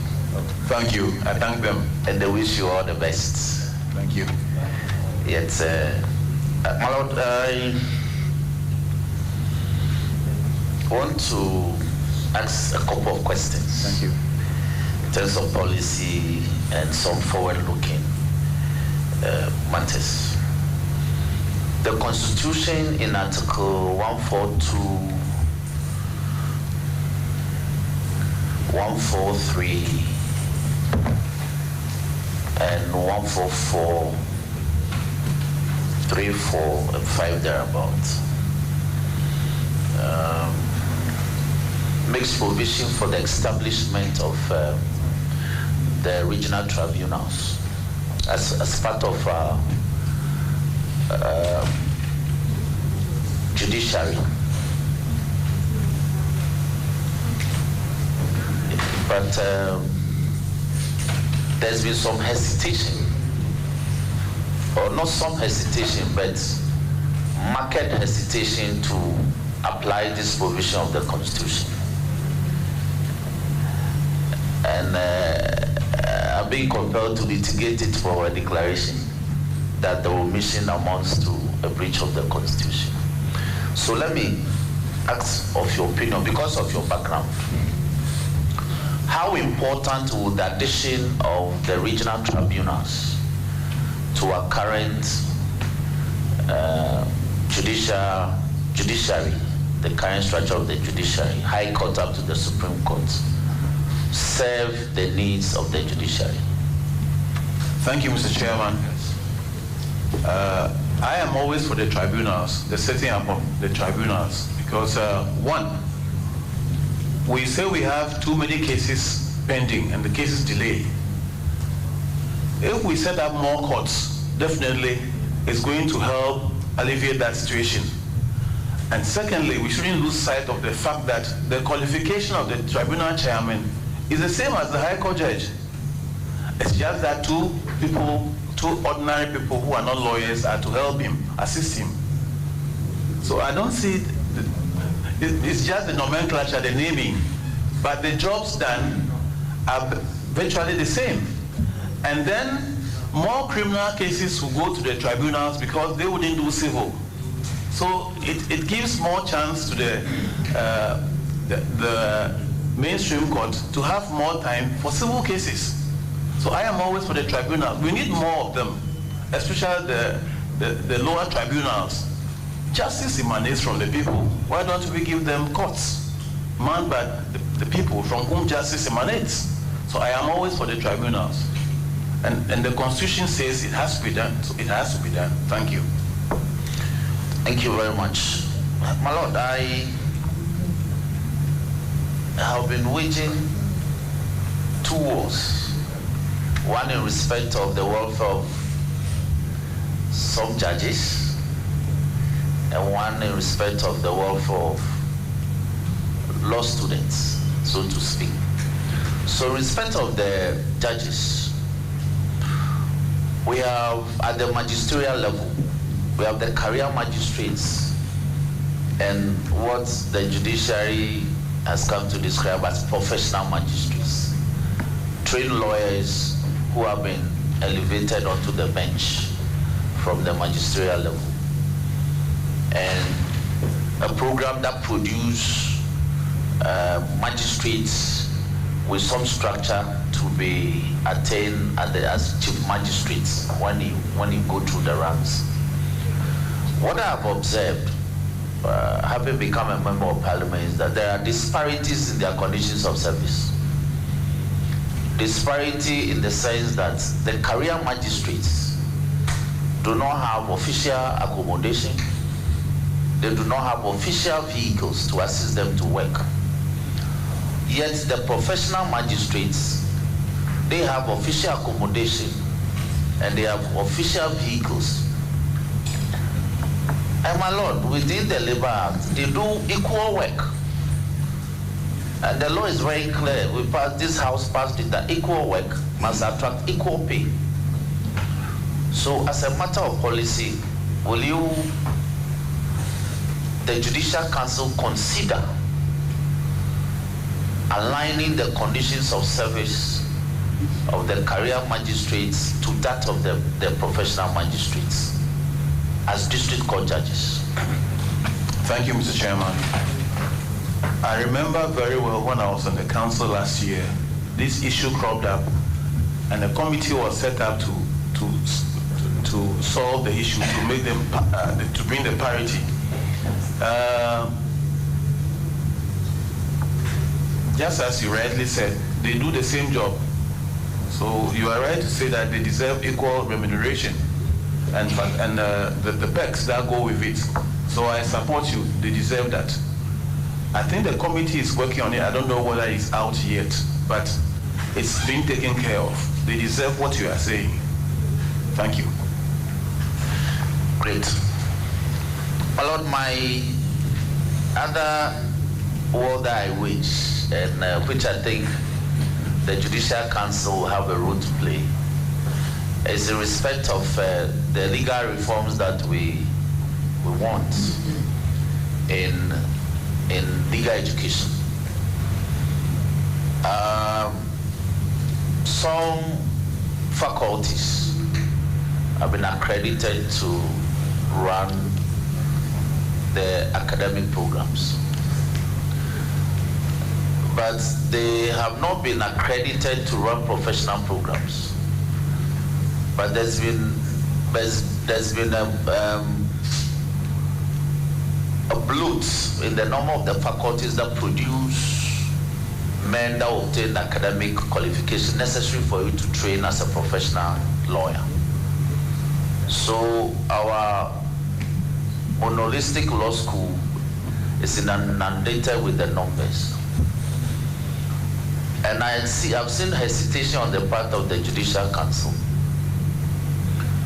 which has very large membership on the General Legal Council, to advise that the law school, there should be, by way of license, so to speak, the faculties be granted the license to also train professionally, and then we can have one bar exams, whether twice a year or once in a year. The modalities can be agreed upon. But we need the faculties to train professionally as well as our law school, as it is. When you get onto the Supreme Bench, would you consider by way of policy, because every Supreme Court judge has the potential of acting as a Chief Justice at one time, will you, as by way of policy, give this firm support that the law school, the faculties be permitted to train their products professionally, so one exams or test can be set for all of them? Thank you, Mr. Chairman. I know Honorable Member is a very strong advocate for this. We have to weigh two things: quality as against quantity. I think there is, or there must be some reason for which the law school at Makola is built near the court. Because I keep saying the court is the lab where you go to do your practicals. Yes, I agree with you that other professional courses, professions like accountants and others train elsewhere, whatever you want to train, and write one exam. I know that's what you are advocating for, that the faculties should be allowed. But the question is whether we can have control over the way they are trained. We don't just necessarily say because you pass the exam, fine, you are qualified to them. There must be some training session, some training procedures. It's a dicey issue whether all faculties should be allowed to train their lawyers and then they write one exam and they all qualify. If we have the facilities to regulate and make sure that they go by the... But by way of assistance, would you be of a different opinion if the curricula is redesigned to capture the essence, the matters that... Exactly what I'm saying. If that is done, and the faculties must be supervised to make sure that they attain that level of standard we need, fine, why not? Then they write one exam, and then when you pass, you become a lawyer. So I'm for it. But then we must watch the quality. Thank you. My Lord Jamapeji, as he is GSE soon to be. Thank you. I thank you for your answers. Let me also add that in your previous answers, I've listened to your concerns regarding the proposal to have time limitations for trials. The Rules of Court Committee hasn't done well in this matter. So let me inform you that by way of private members' view, something is coming up like that. To be called the Fair Trial Act. Yes. Now, Malo, let me say this. I've seen that you've been on the bench from... Honourable members, the fact that the Rules Committee have not done well should be expunged from our records. Chairman, thank you very much. You've been on the bench since 1988, actually, for the records. So that's about 37 years as a judge. Yes, Mr. Chairman. And yet we are now considering for the Supreme Court. Congratulations. Thank you. I wish you all the best on the Supreme Court. Thank you, sir. Thank you very much. Thank you, Honorable Roxanne Nelson. It's now the turn of Honorable Minority Leader, the ranking member of the committee.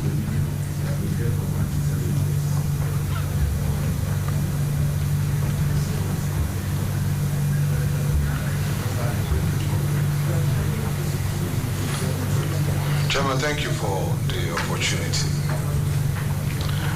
Chairman, as you read in your opening statement,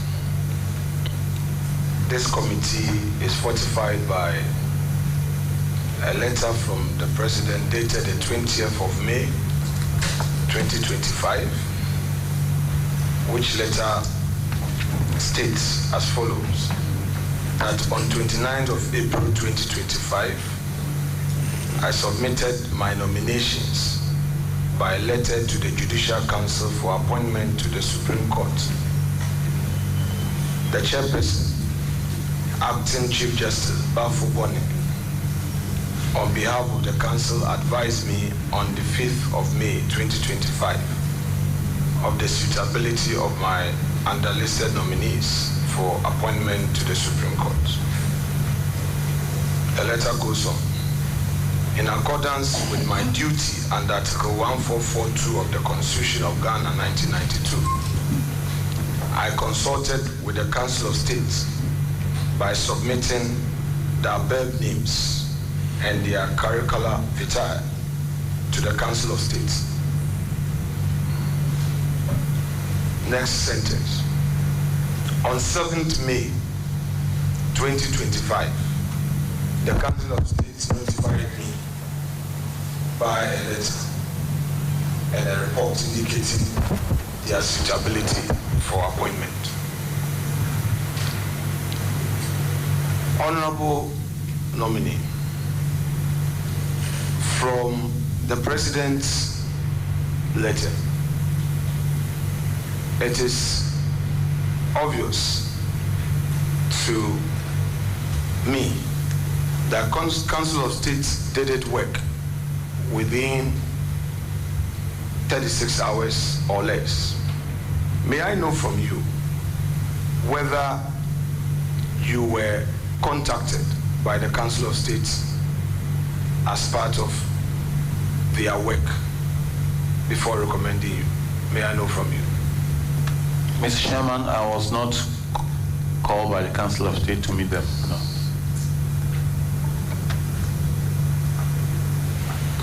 Now, would you disagree with the suggestion regarding the speed with which the Council of State communicated back to the presidency? 36 hours, Council of State consultation. Do you find it rich? Mr. Chairman, that one is beyond my control. Very well. Now, as part of our own due diligence as a committee, we peruse your CV. And here, just to avoid surprises, I want to ask you whether you have your CV with you. Yes, miss. Yes. You have it right with you? Yes, Mr. Chairman. In soft or hard copy? Hard copy. Very well. So we'll have a little exercise on your own CV. Okay. Good. So, as part of the due diligence that this committee did, it attempted to validate some of the information by relying on other institutions of state. On the issue of educational background, item 1, Norwegian School of Management, Oslo, Norway, MBA in Leadership and Strategic Management. The state institution relied on to validate this could not confirm this for us. Are you able to provide us with the certificates and the transcript of this qualification if so provided yourself? Yes, I'll do that. Then the state agency you relied on didn't do a good job. Yes, we relied on the NIB, they wrote to us formally. I schooled there and I can provide you the necessary things you want. The NIB wrote to us formally. Now, so you agree that sometimes our state agencies make mistakes or they fail us. You agree with me on the basis of this? Since you said they didn't do a good job. Obviously, that's the result. Anyway, let's make progress. This program, you've stated that you did it between 1994 and 1995. Was it a scholarship from the Judicial Service, full-time program you took off your work as a judge and pursued in Norway, or it was some correspondence or part-time? Mr. Chairman, this is a full-time course. I was given scholarship by the Norwegian government. In 94, 95, when we were integrated into the mainstream judicial service, we were not working. So I took the opportunity, took permission from the service, and went to pursue this course and came back after a year. So the scholarship was not routed through the judicial service? No, it was the Norwegian government scholarship. Did you apply for it? Yes, I did. Very well. Now, you've answered the question regarding the number of judges at the Supreme Court. Are you sure they are 13 and not 14?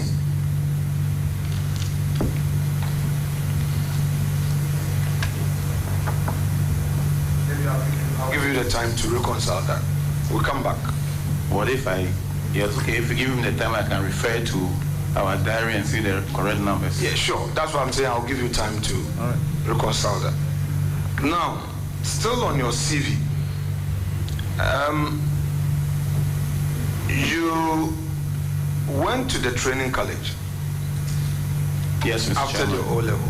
Yes, Mr. Chairman. Then just after the training college, you went to the university from the records and the dates you provided. Yes. Yes, Mr. Chairman. So, I taught for a year before going to the university. Yes, before going to the university. After I finished training college, I taught for a year. Within that year, I went to the university.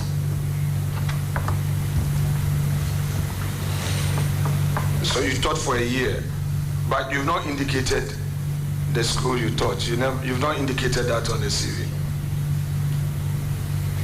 No, but that was in Pando in 1978. Very well. Because, so when did you finish the training college? Would you say 75 to 78? Yes. The academic calendar, do you readily remember which month of the year you completed your program at Jessica?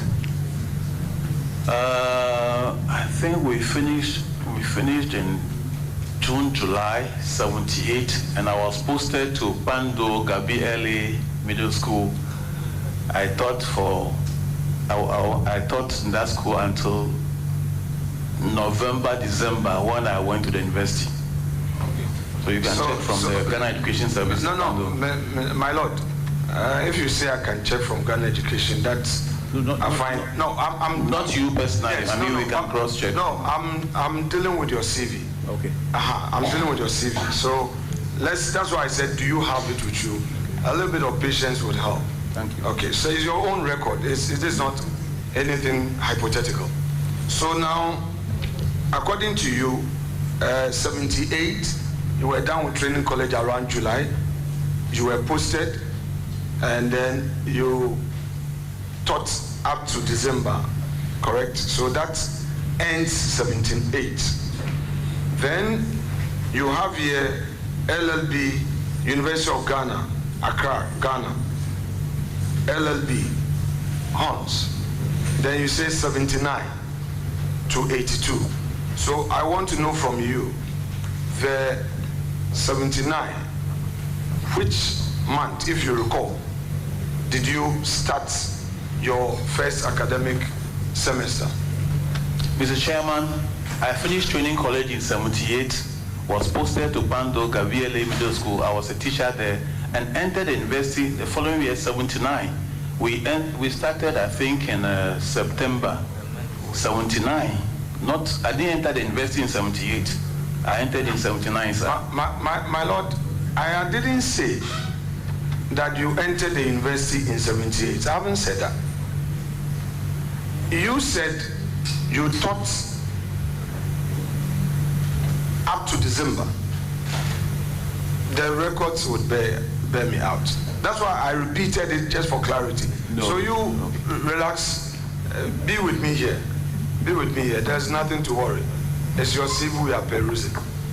So when you were done with training college in July of 78, your earlier answer was that you were posted to a school in Pando and you taught in that school up to December of 78 and entered university, please, entered university in 79.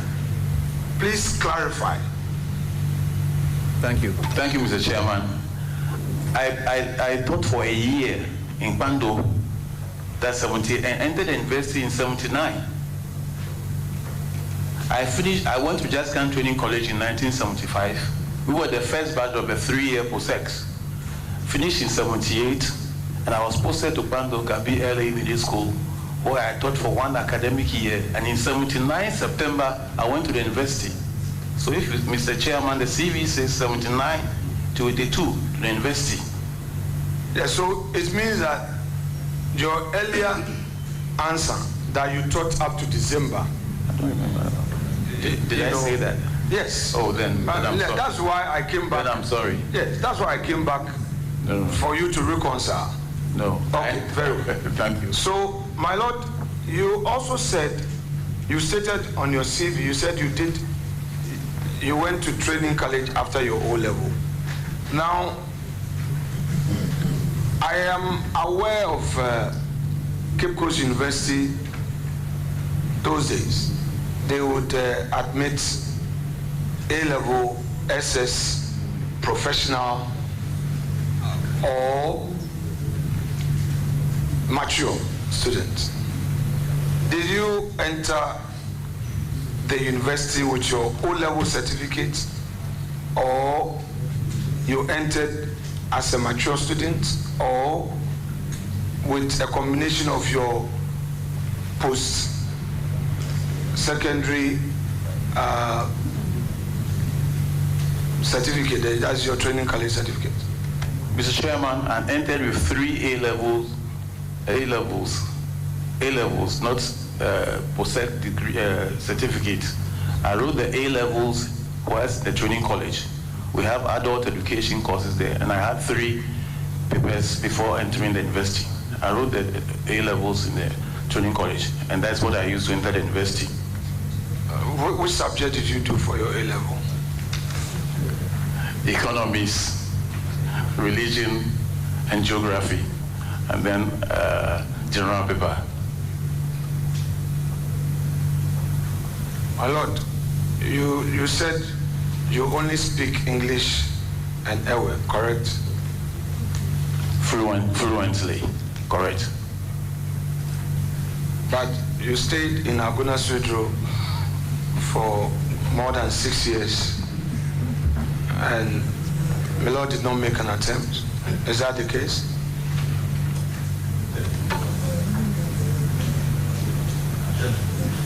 At least I can speak some little, like yours, Abazi. I can say that one. My Lord, but Aguna, they speak Aguna. Aguna Sudro, they speak Aguna. Well, I wrote English and Ewe because those ones I can speak fluently. So, but the tree, I understand you, but let's keep it there. Very well. My Lord, let's do a little exercise on Article 126. Let's go there. Please, you have your constitution with you. Yes, please.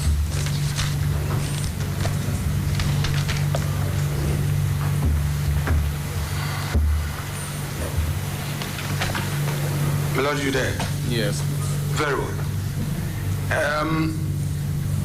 In your earlier submissions, you indicated that Superior Court justices retire on their salaries, correct? Yes, but not fully, because you need to do a number of years. Okay, so if you say you need to do a number of years, let's bring clarity to it. Superior Court justices are in 3 categories: Supreme Court, Court of Appeal, and the High Court. Correct? Yes, Mr. Chairman. Now, which of these categories? 4, Regional Tribunal stroke High Court, Regional Tribunal Chairman stroke High Court. Very well, it's the same thing. 3.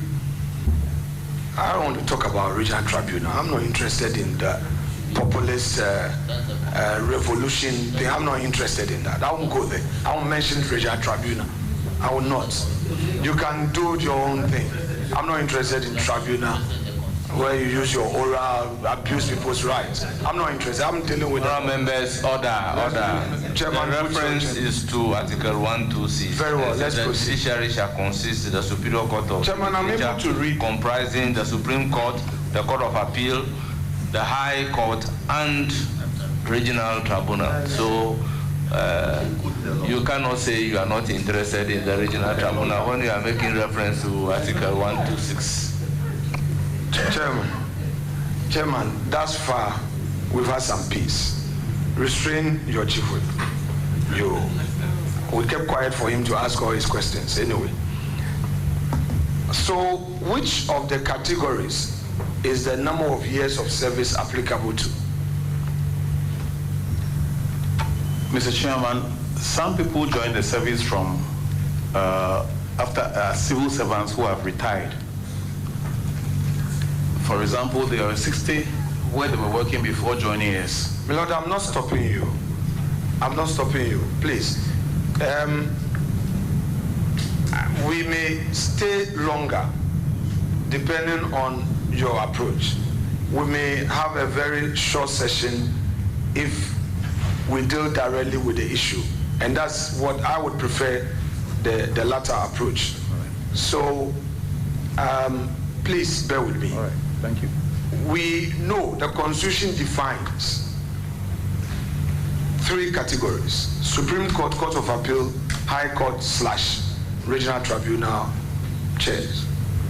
And in your answer, you qualified the earlier position you are taking, that Superior Court justices retire on their salaries. You qualified it by saying that, yes, but it depends on the number of years of service. I want to know from you, of the 3, High Court, Supreme Court, Court of Appeal, which of them is this number of years applicable to enable them retire on their salaries? Mr. Chairman. Or is applicable to all? It's applicable to all. Oh, I see. So, for instance, if a person is nominated to Supreme Court and he serves only 4 years and retires, is it the case that he would not qualify to retire on his salary? Is that the case? Mr. Chairman, it depends on the number of years you've done in the public service before joining. So let's be specific. The person, the person came from the bar. He's a private practitioner who was nominated, a professor, a private practitioner from the private sector, a businessman, someone who has worked with corporates Ghana and not in public service or civil service.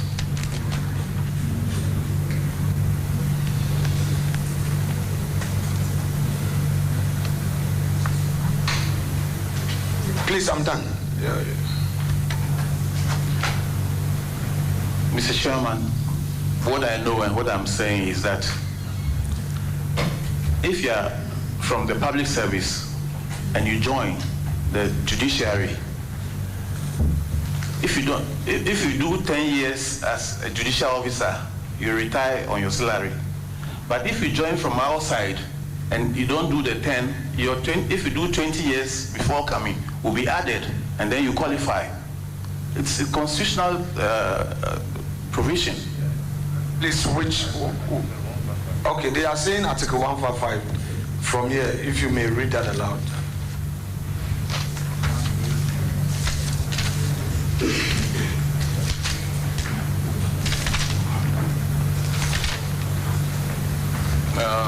Mr. Chairman, it states that notwithstanding the provision of this chapter, a justice of the Superior Court of Judicature who has attained the age of 60 years or above shall, on retiring, in addition to any gratuity payable to him, be paid a pension equal to the salary payable for the time being to a justice of the Superior Court from which he retired, where A, he has served for 10 continuous years or more as a justice of the Superior Court of Judicature, or he has served for 20 years or more in the public service. For 20 years or more in the public service, at least 5 continuous years of which were as a justice of the Superior Court of Judicature, and upon retirement under the clause, he shall not hold any private office of profit or emolument, whether directly or indirectly.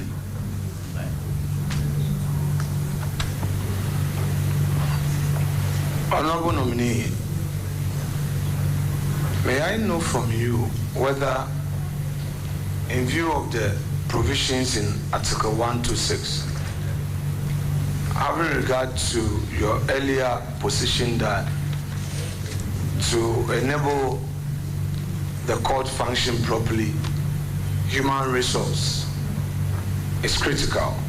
That is, judges and officers of the, staff, judicial service staff must be paid well. Would you recommend a constitutional amendment which will incorporate the lower court justices, i.e. district magistrates, circuit court judges, to come under this provision of retiring on their salaries? Would you recommend that? Mr. Chairman, this depends on the kitty. I wouldn't recommend that. I think this is an incentive for you to work hard and enter the Superior Court. I think it's a way of rewarding you for your hard work. So I wouldn't recommend that everybody falls into that category, sir.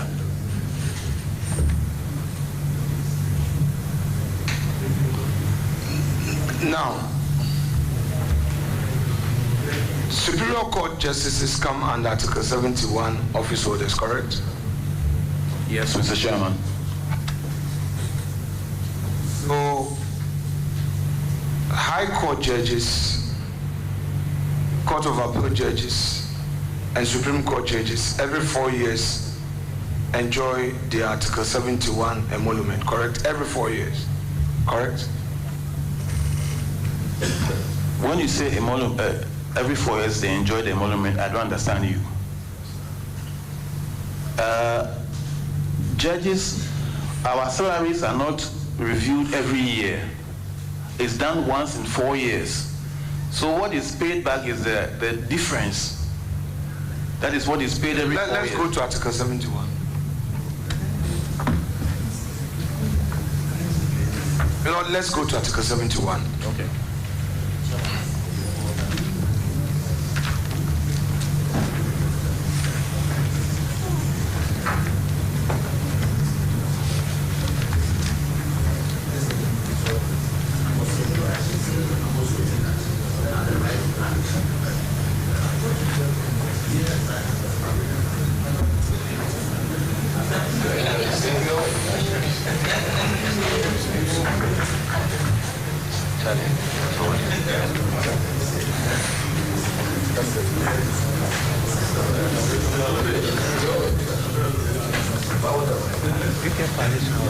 Yes, that's what I'm asking for. Thank you. And if you need a break, no. Thank you. 3FM 92.7. Yeah, Milord, if you may read 71 for us. Oh, okay. 3FM 92.7.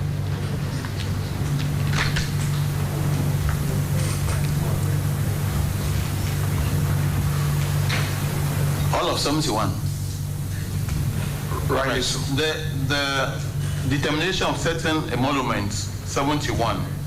The salaries and allowances payable and the facilities and privileges available to A, Speaker and Deputy Speakers and Members of Parliament, B, the Chief Justice and the other Justices of the Superior Court of Judicature, 3, C, the Auditor General, the Chairman and Deputy Commissioner of the EC, the Commissioner for Human Rights and Administrative Justice and his deputies, and the District Assembly's Common Fund Administrator.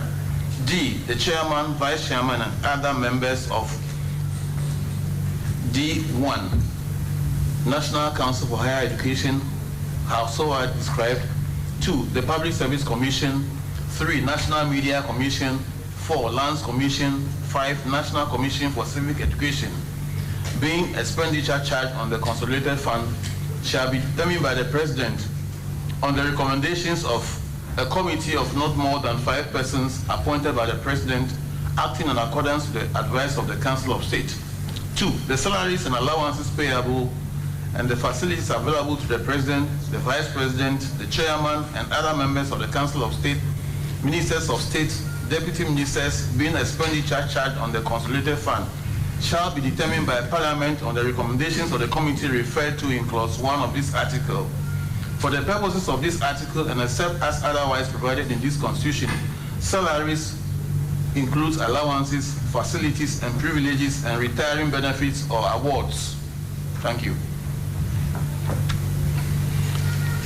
So, back to your earlier position, you said that every 4 years, when this committee meets and makes recommendation, because your salaries are not done yearly, they make recommendations and you are paid salary arrears, correct?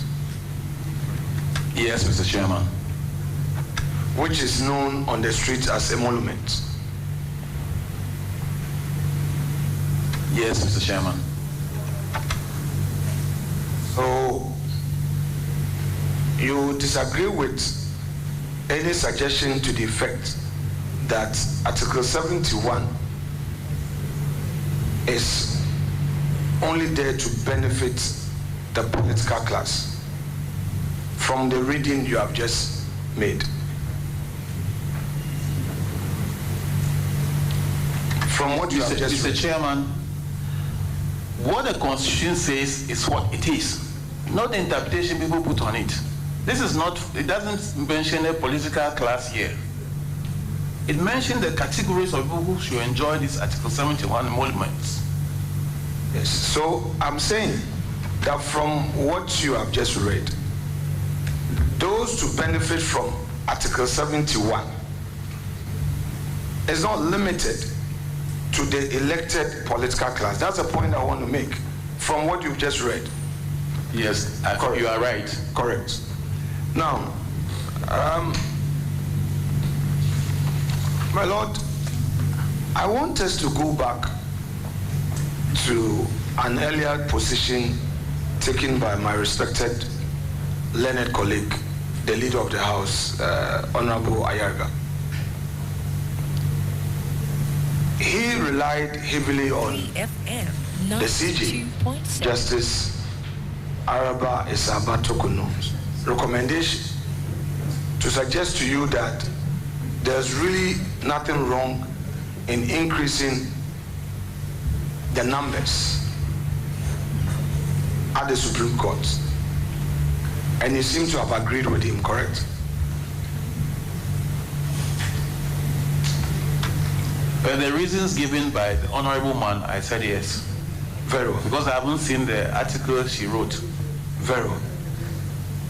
Yes, of course, he quoted copiously from the letter.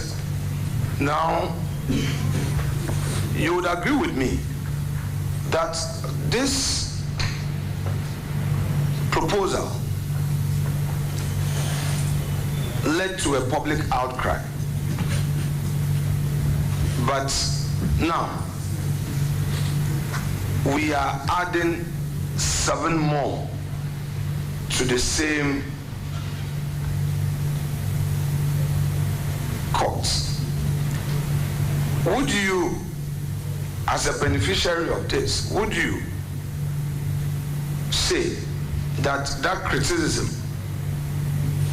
was unfounded?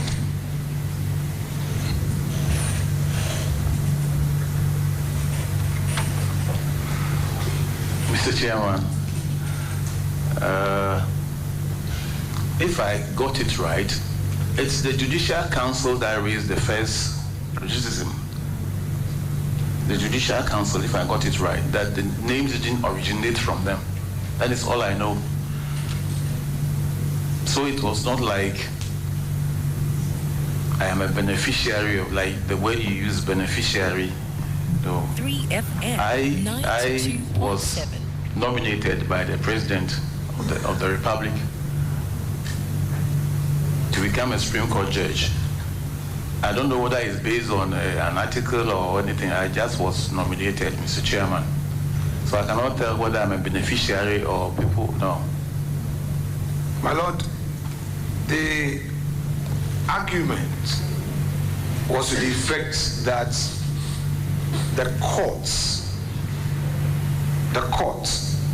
the Supreme Court, the highest court of the land, was being packed.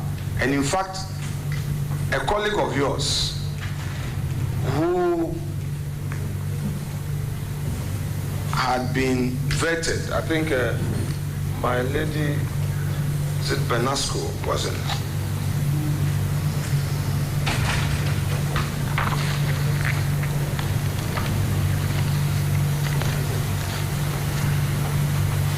Yes, I have here.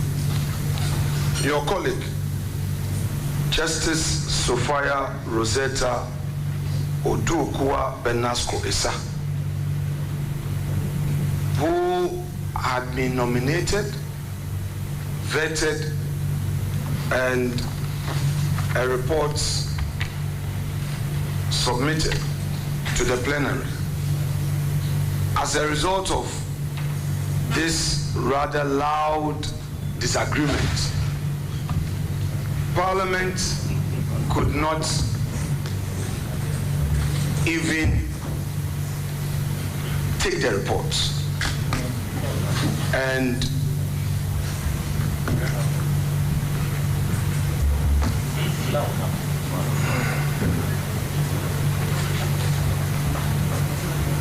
FM 92.7.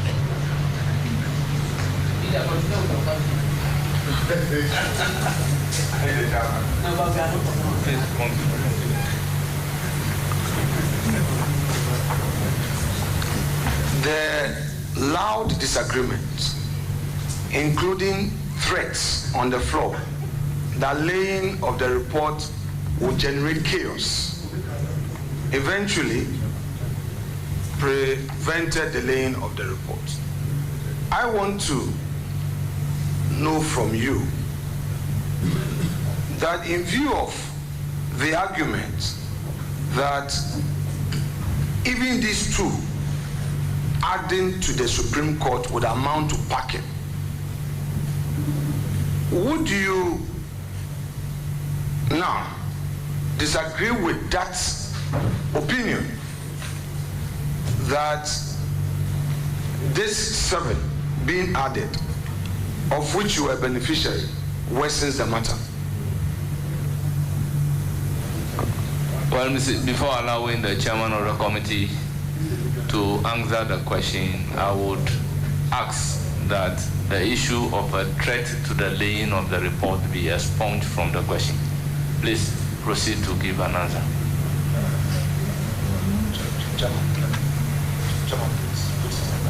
Chairman,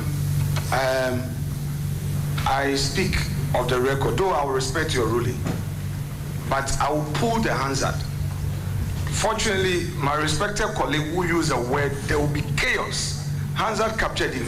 If you are ruling it out now, I don't mind to take that one out, but I will bring the Hansard to judge. We are not done yet, so I would bring it, so at least once there's a record. Members, I believe and support the principle that matters that happen on the floor of Parliament is a closed book.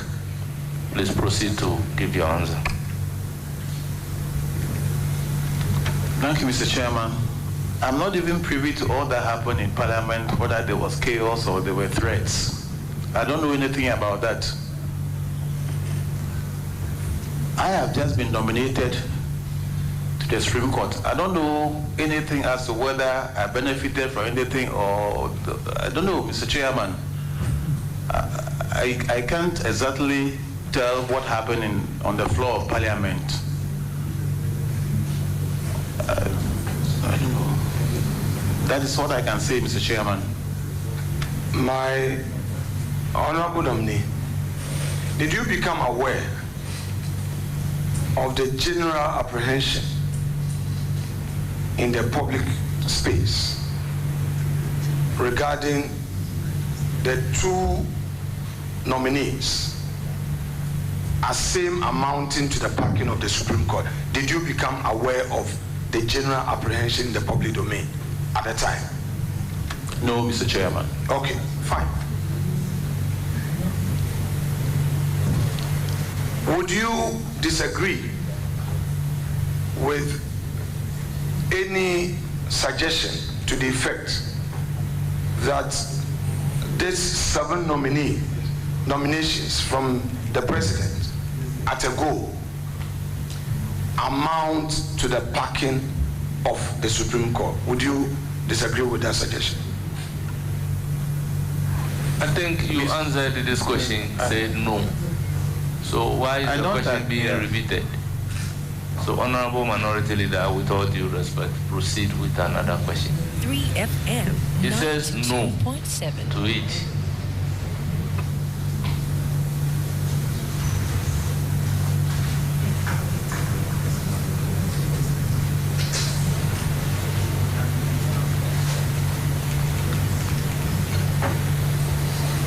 Honorable nominee, the Supreme Court of Ghana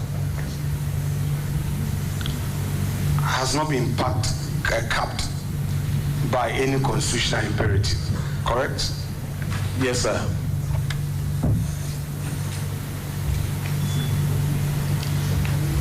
Yes, there's no cap.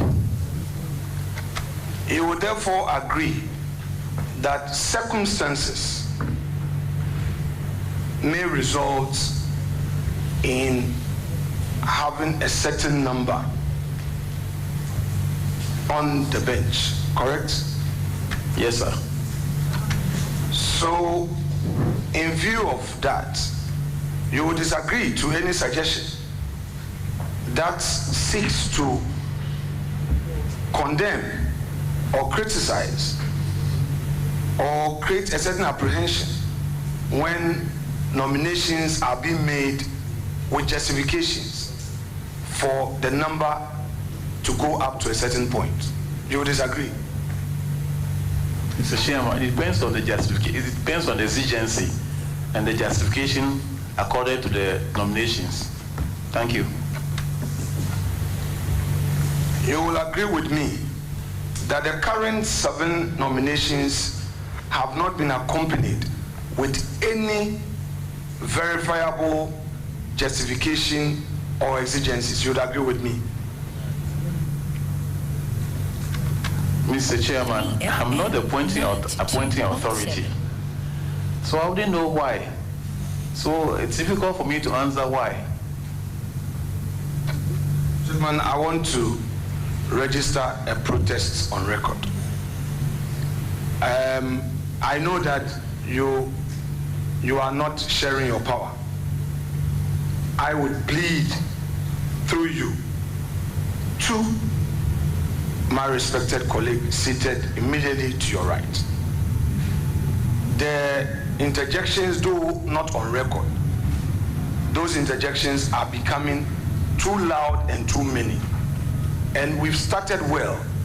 The man seated there, I've appeared before him, and he knows me very well, and I know him very well. We are discharging a constitutional duty. If it were to be on personal level, I say, my Lord Jamefe, please, I've passed you. We are doing a constitutional exercise, and we have political views on certain matters. You've had your turn. This thing that we do, then it get out of hand, the public misconstrue us. I don't want it to happen. Please restrain him. Please restrain him. It must not continue. All other members are accordingly restrained. The floor is given to the minority leader and the ranking member of the committee. So you must add or sign to be say that. This attempt to run me under the bus, I won't accept it. When you interject, why not? Did anybody protest? Please. You have the floor. You have the floor. Please continue with your question.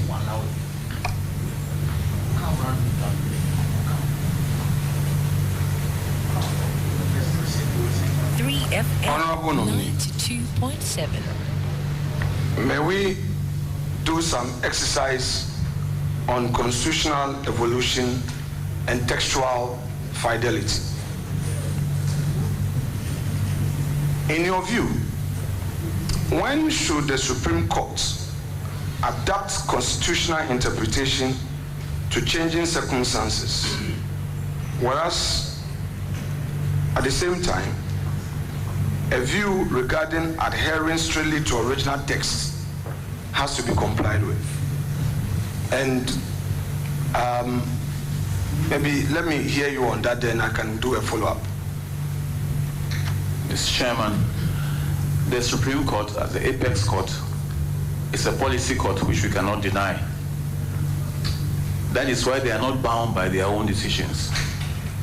As at when they think fit to do so, they can depart from their decisions based on the evolving nature of the law and situations. So the Supreme Court, saying that something has to be done, are at liberty to depart from their previous decisions. That's why they are not bound, Mr. Chairman.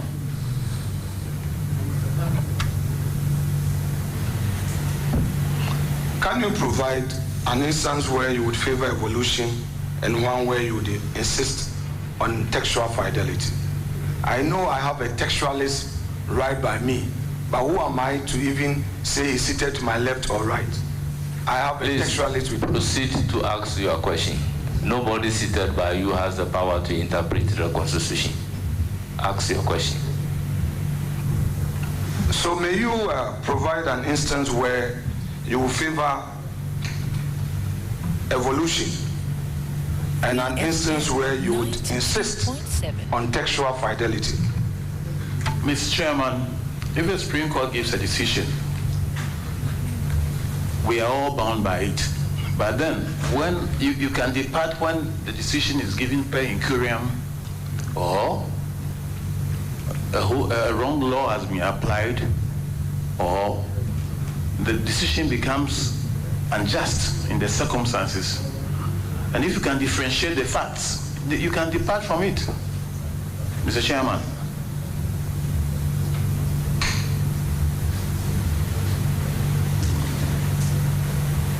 Honorable nominee,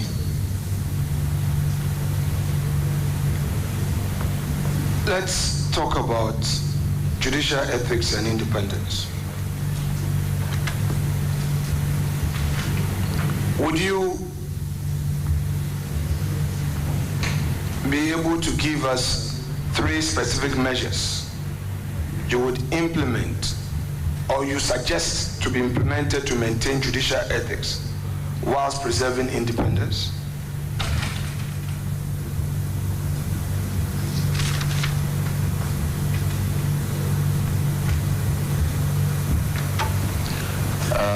By the ethics of our job as judges, 1, you go strictly by what is before you, that is the evidence before you, and the facts. If I got the question right, you base your decisions on the evidence and the facts before you. You are not to depart from this. And then if it's I don't know whether it's the social aspect you are asking, your comportment, your rapport with lawyers who appear before you, it's there. You must know how you relate to parties who appear before you. The language you use in court, comportment, as I said earlier, your punctuality, even your own outlook as judges. And then you must not meddle into politics. You must be independent. You must just give out your mind. You don't care whether it's coming from A or B. These are some of the ethics we go by.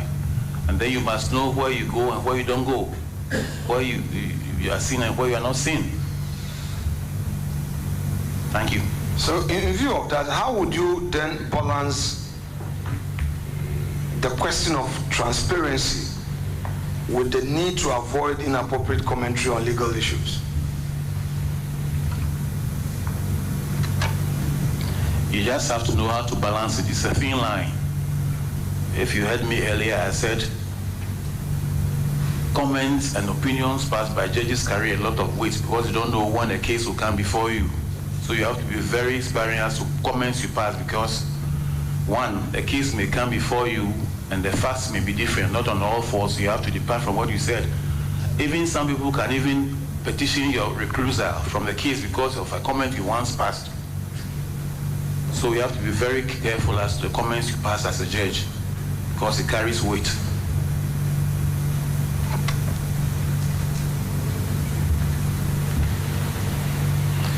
Now, you are aware of the ECOWAS courts. You become aware of the ECOWAS courts, my lord? Yes, Mr. Chairman. And you've equally become aware of other judgment laws in other jurisdictions that sometimes lawyers appearing before you may rely on for persuasive purposes, etc. Yes, Mr. Chairman. Now, in your view, should foreign constitutional precedents influence Ghana's constitutional interpretation? Mr. Chairman, if I may add, sorry.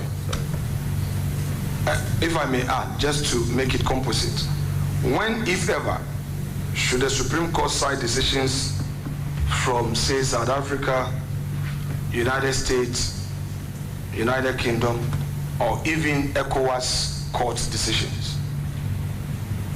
I may take it again if you want to take down the question. Are you okay? I'm okay. Okay, proceed. Mr. Chairman, any decision from outside is persuasive. It's not binding on us. But then, for sake of best practices, we are not a committee of nation. We belong to a committee of nations. Sorry, we are not an island. You can learn best practices from other areas and import into the law, but that should not override your own laws, because whatever comes from outside is persuasive. Mr. Chairman.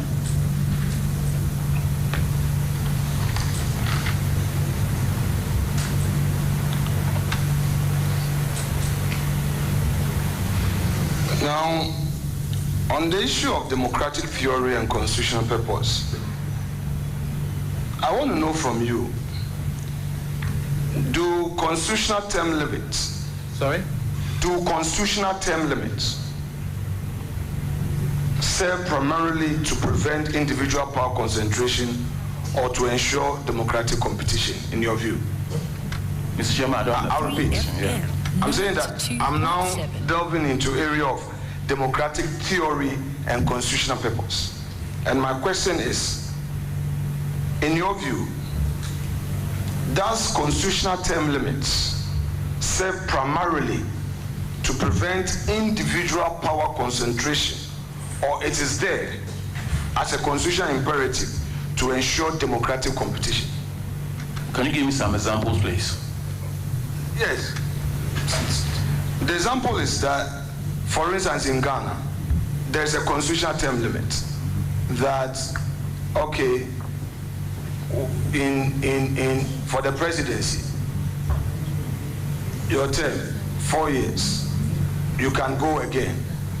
And you earlier answered it when you said somebody was trying to, that my colleague John Dakun was suggesting to you that, does that mean consecutive terms? And you said the Constitution says 2 terms and that's it. Of course, we've had Professor Kwesi Prempeh, the chair of the Constitutional Review Committee, being very clear that 2 terms means 2 terms.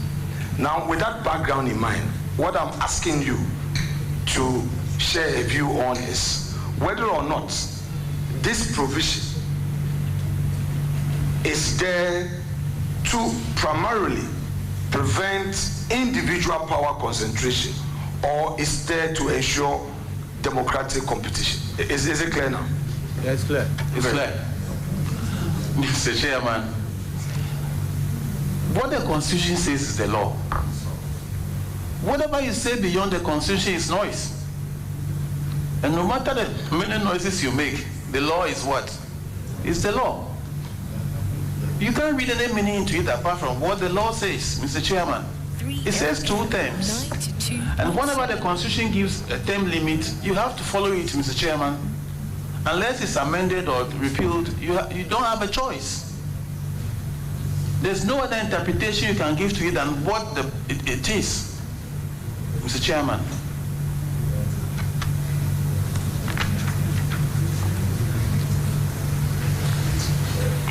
My Lord, you have earlier expressed a view on interpretation methodology, and you ran us through the various issues to consider. And I think I heard Honorable Ayariga commending the view expressed and invited the students to pay attention to that. Having given that view, and I would want to ask you this. Ghana,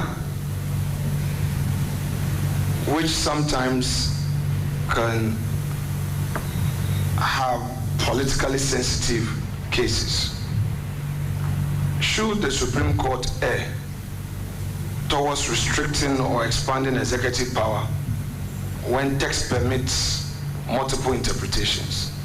And if so, what factors will guide that?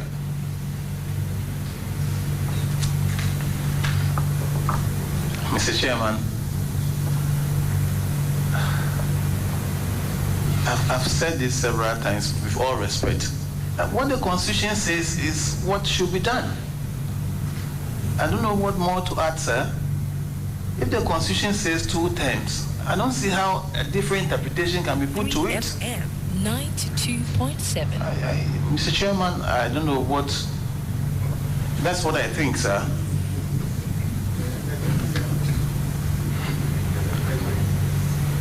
My Lord,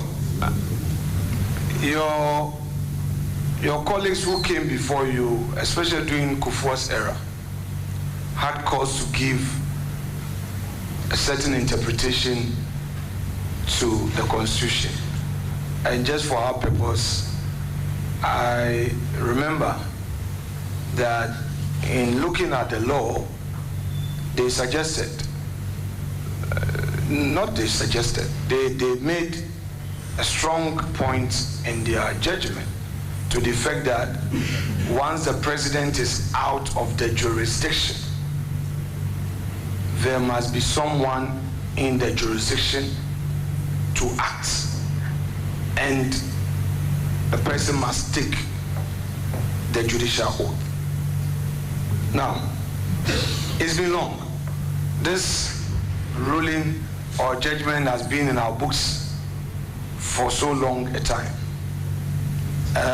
It's like what we previously, as lawyers, were adhering to, that when an injunction application is filed, though it has not been determined, once you've been served, you must not do anything to disturb it. And we're going on with this for a long time, till recently in the Kowasifwa 3-2 decision, my Lord Kulendi, writing the majority opinion, said no, there must be express order from the courts. That is now the new law without any ambiguity, and says that constitutional bodies must be allowed to do their work and all. The nation has heard you, the court, on this, and we would abide. Now, having given you this sufficient background as to precedent, may I know from you whether, in view of technological impacts on the practice, and you've talked about AI this morning, on repeated occasions, in view of technological impacts, having regard to Article 68, would there be a requirement for the Speaker to take presidential oath when acting in the absence of the President and the Vice President? Mr. Chairman, if the law says he needs to take an oath, he has to take it. If it doesn't say so, then he doesn't take it. Thank you. But does the law say so? The Constitution says so, that he must take an oath when acting as president. Take the presidential oath. Does the Constitution say so? Yes. Lord may guide us with the particular exact provision, please. If you see,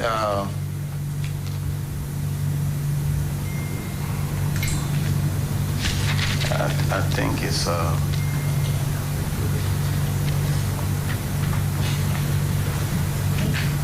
article.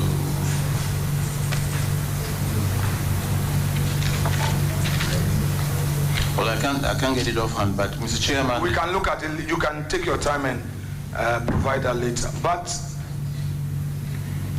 you can furnish us with that later. But my Lord, my question directly related to this is that in an era of instant global communication, does this distinction remain constitutionally necessary? And should, quote, absence from the Republic, unquote, be redefined in your view? Mr. Chairman, with technology now, absence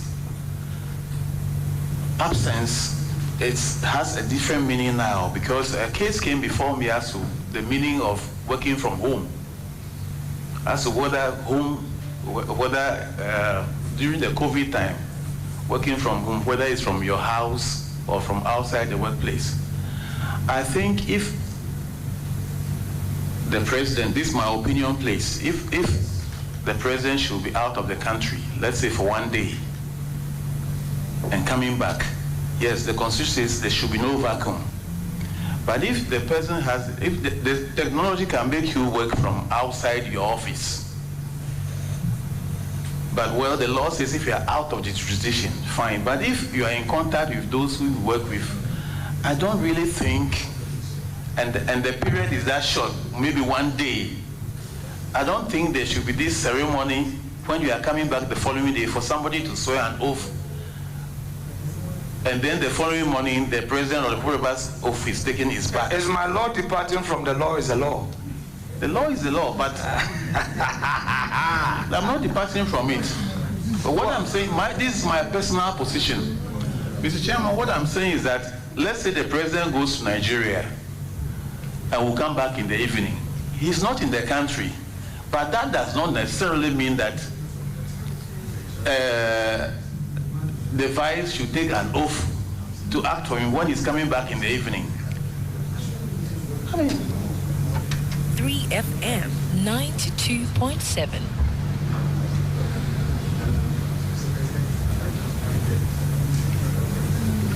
So, Lord, so you yourself, you are very dynamic in your views, because you see, earlier, your view of the law, when we were talking about some other provisions, you were like the law is a law, which is true.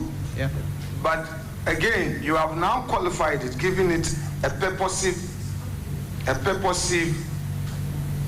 interpretation to meet the times by saying that, yes, if the person is going out for just 24 hours, would there be the need to have that ceremony of having to take the oath and all? So, therefore, you would agree with me that eliminating the speaker's oath requirements in such circumstance would be prudent, correct? No, Mr. Chairman, what I said was my opinion. That was my opinion. You are here to express an opinion. Yes, may not necessarily be the law. If the law insists that... My Lord, is your opinion that becomes the law. At the Supreme Court, it's policy decisions. But it doesn't override the Constitution, sir. Well, my Lord, we would reserve that debate for another one. But all right, thank you. I will come back to you. Let the chairman intervene and we'll go back to it. Honourable members will listen to my Lord very well. He indicated that the law is a law. The thought-provoking issue that he is stating is that if the president is traveled to Nigeria and will come back the same day or the following day, both the president and the vice president are not there, do we have to do the ceremony by way of swearing in the speaker, only for him to return after the swearing in to come and take his position? So these are issues that we can look at. So he still believes that the law is the law. So, well, Lord, I think the jury is out there to have their own bite, so I will not belabor. Now, there is clarity to me on the issue of, in the absence of the president, the vice president acts. There is also clarity to me on the issue of, in the absence of the vice president, the speaker acts. But what is not clear to me is the earlier position regarding the earlier position you took regarding the Chief Justice, that in the absence of the speaker, the Chief Justice would have to act and take the presidential oath.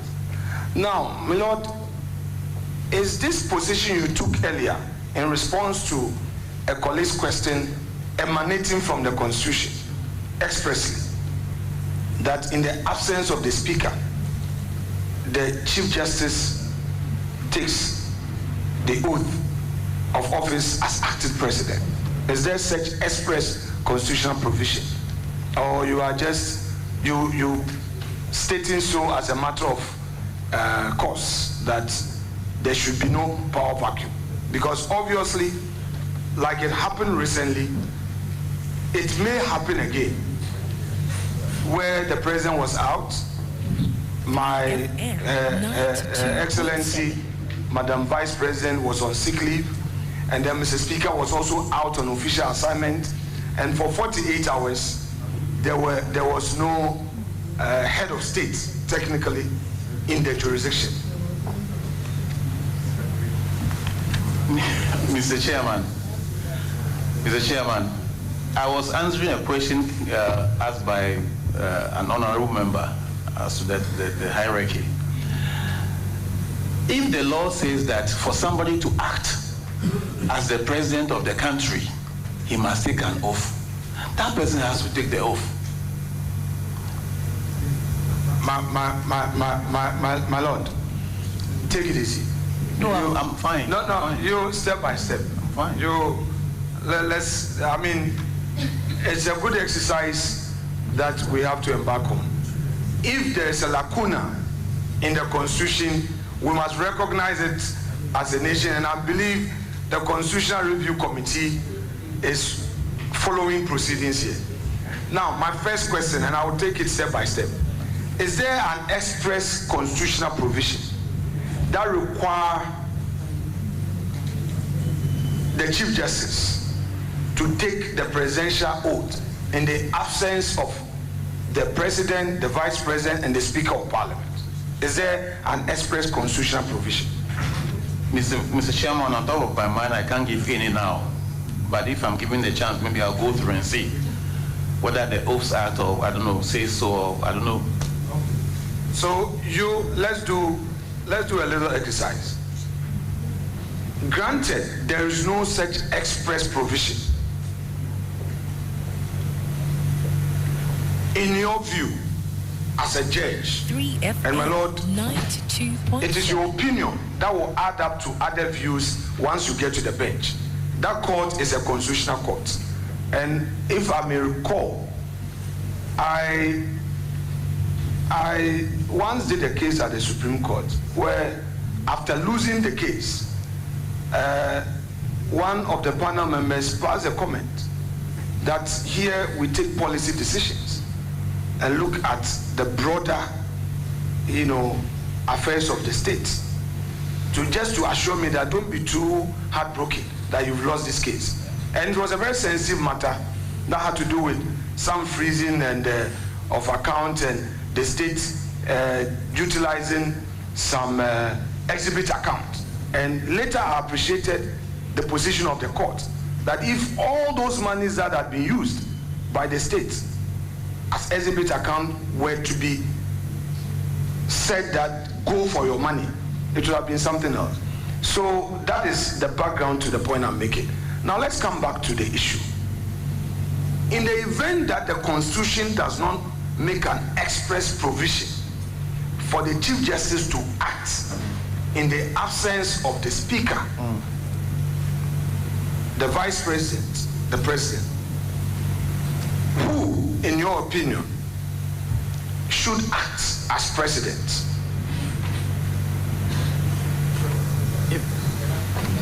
If the Vice is not in. Let me take it back. Yes. The President is not in the country. Yes. The Vice. The Vice is not in. The Speaker who took the presidential oath has also traveled. Who is the next to take? 92.7. Mr. Chairman, is there an express provision? You see, there shouldn't be a lacuna. At every point in time, somebody must head this nation.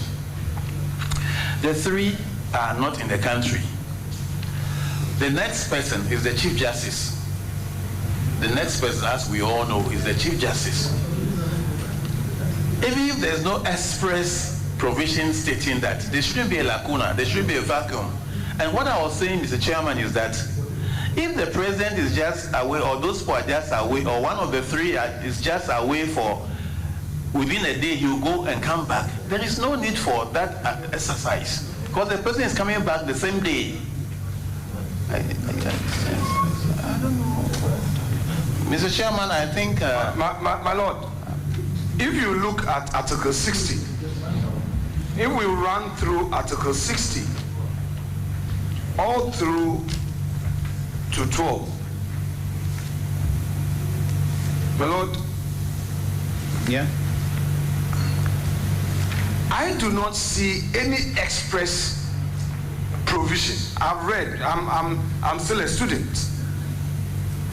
My reading can never be accurate. I've read 60, the entire 60. There is no express provision for the Chief Justice to act in the absence of the Speaker. And my Lord, I am laboring on this point because recently it happened where Mr. President was out, VIP was not in town, Speaker himself was also out of town on official duties. And so I just want to know from you. You are now going to the bench. What is your view? I hope there's clarity now. It's clear. Thank you very much. It's clear. I think there's a lacuna there. So it has to be filled up. There shouldn't be that vacuum. So I think the Supreme Court that has the power to interpret can come out to say that, to make it definite that when those three people are not there, this person takes over. And this is which person? This person, Mr. Speaker, my Lord. This person. When the President is not there, the Vice takes over. Yes. When the Vice is not there, is the Speaker.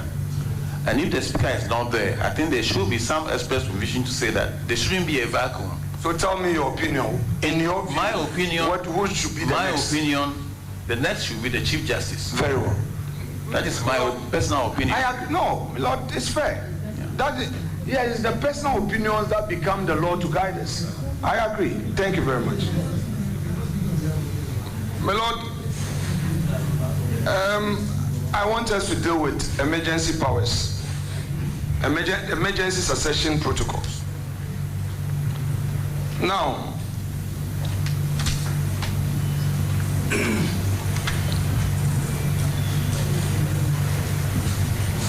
constitutional succession framework designed for unprecedented circumstances. In your view, should temporary successors beyond the Vice President have full executive powers? And what constitutional limitations, in your view, should apply? Because they've taken an oath. They've taken the presidential oath. Yeah, Mr. Chairman, yes, they've taken the presidential oath, but I don't think they can they can exercise all powers in the absence of the president. There must be a limit. For example, if the president should travel, the vice travels, and then the speaker takes an oath to act, and he decides to change ministers, appoint new ministers in the absence. That's not the best. So I think, yes, to avoid a vacuum, yes, somebody must lead, but certain decisions cannot be taken by that person. I think so. But the person has taken a presidential oath? Yes. Now, how would you balance governmental continuity with democratic accountability in extended succession scenarios? I don't understand, please. So we've talked about succession. They could be temporal, but we can have situations where the time could prolong. And in your view this afternoon, you have also said that, look, those powers must have limitations. For instance, the person acting should not have the power to fire or even appoint ministers. I've heard you. Now, I'm saying that in view of that, how do you balance this governmental continuity, which is allowing somebody to act, and the requirement of accountability? Mr. Chairman, the state must run in the absence of those people, as we said earlier. Yes, we have to balance it. The state must not come to a standstill. But then you must know the kind of decisions to take in the absence of the substantive people. That's what I think, sir. The state must run. 3FM 92.7.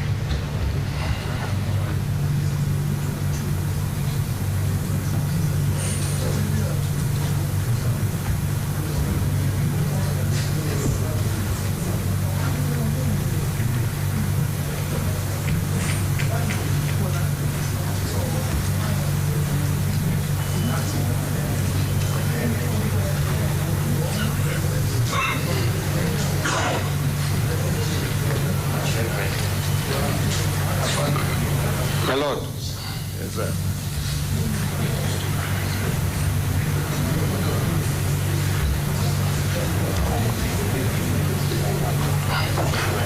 In your view, what are the specific constitutional amendments you recommend to modernize Ghana's political succession framework?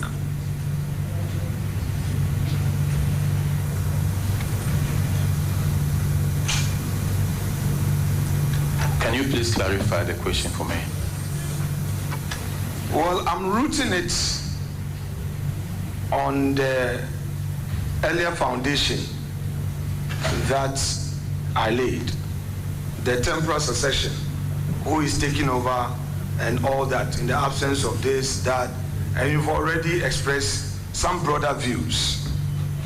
Okay, so I now would want to hear your views regarding some recommendations, because you've talked about some limitations. I just need you, in view of that, to make certain proposed recommendations by way of constitutional review.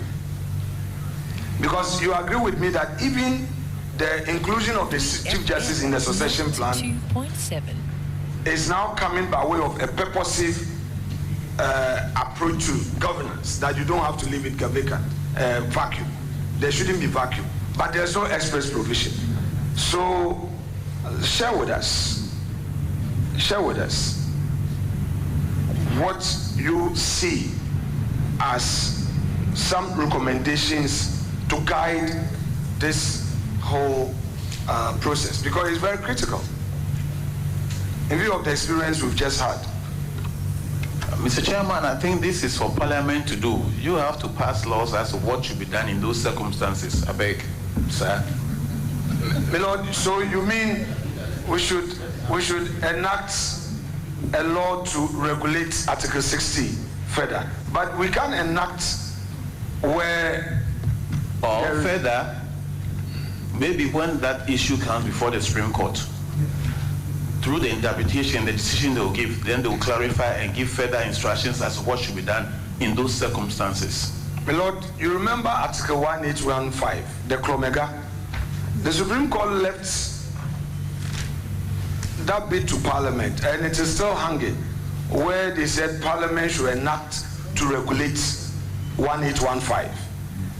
It's in the light of this that I want to ask you whether in such circumstances, in view of the amendment we're looking at, Supreme Court in taking this up would look at it holistically, yes, and provide a guide without saying Parliament should do this bit, because this is very constitutional in my view. What do you think?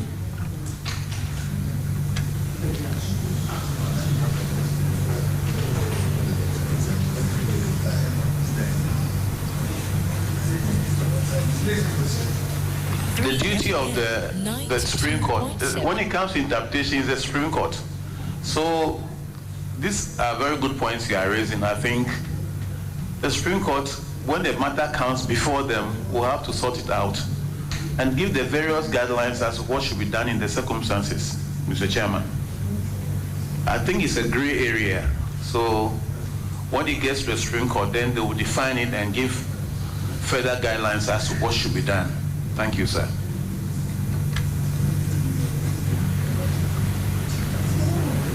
My Lord, the records have it that you've been at the Court of Appeal since 2010, correct? Or more? 2010. Since 2010? 2010. Okay. And you presided over that committee, that football committee. What's the name of that committee? There was a commission of inquiry or committee. Mr. Chairman, you know that commission's name. Jamaica Commission, the commission.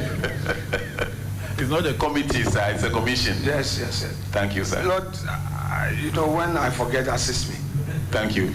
Lord, so in that commission that you chaired, what did you really unearth by way of the whole hearing? And do you think that the recommendations that came there too has been implemented to guide football administration in our country? Mr. Chairman, some were, but not all. We recommended a lot of recommendations, but not all were taken. But I can give some that we did, and we said 3FM 92.7. One, players should not be paid cash. We all saw what happened in Brazil when we had to fly money to Brazil for players, and we saw some people holding theirs. It was one bad thing for Ghana. Then number two, we also recommended that the state should not sponsor supporters to go to countries, to fly them to countries where we are playing. Instead, that one is still happening. Well, I have done my job.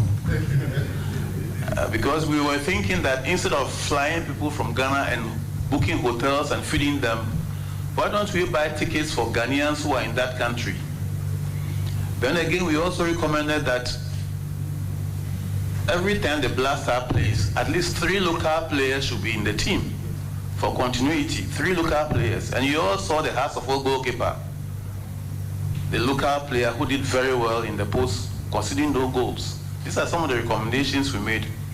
And then that we also recommended that the state, the parliament should know all matches to be played in the year ahead of time.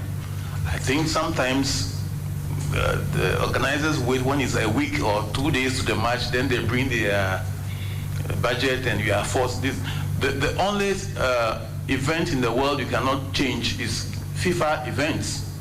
If FIFA fixes a match, you can never change it.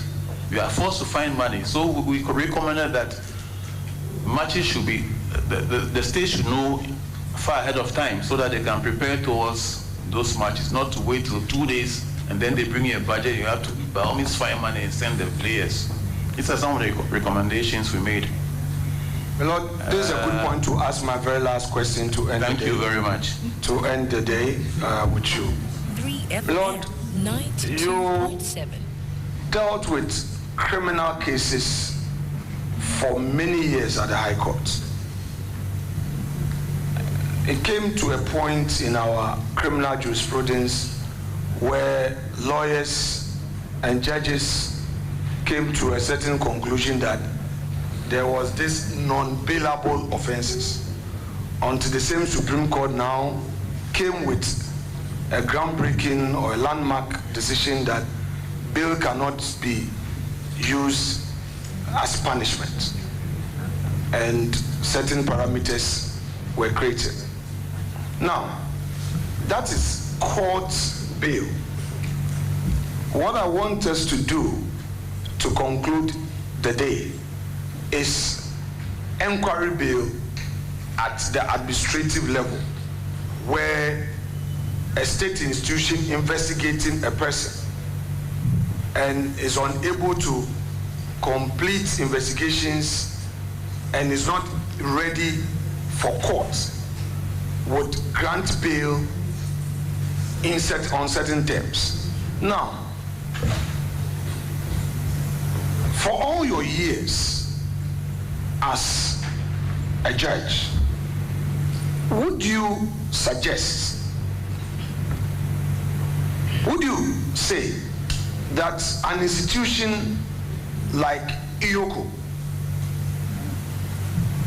OSP, or the police service itself should arrogate to itself the power to demand what has become known as justification as bail condition, especially when they are not even ready to come to court? My Lord, I'll give you a bit background to it. In the public space, what we have heard through public statement issued, Chair, I just want to give my Lord enough background to it. I mean, ordinarily I'll go straight, but because the exercise is very good for our country, so that he can appreciate it. My Lord. But my brother, you know the rules, that when you are given the opportunity to ask questions, our rules does not allow you to address. The rules does not allow you to share your opinion or argue. That is why I am just reminding you of our rules, that you are to ask questions. Chairman, that's okay. Thank you. I'm guided. So, Honorable Nominee, I am giving you this background in view of the fact that in recent times, IYOKO specifically, they have justified their action of requiring landed property titled, registered with the Lands Commission with valuation report as the basis for their bail condition because of the amount they are investigating.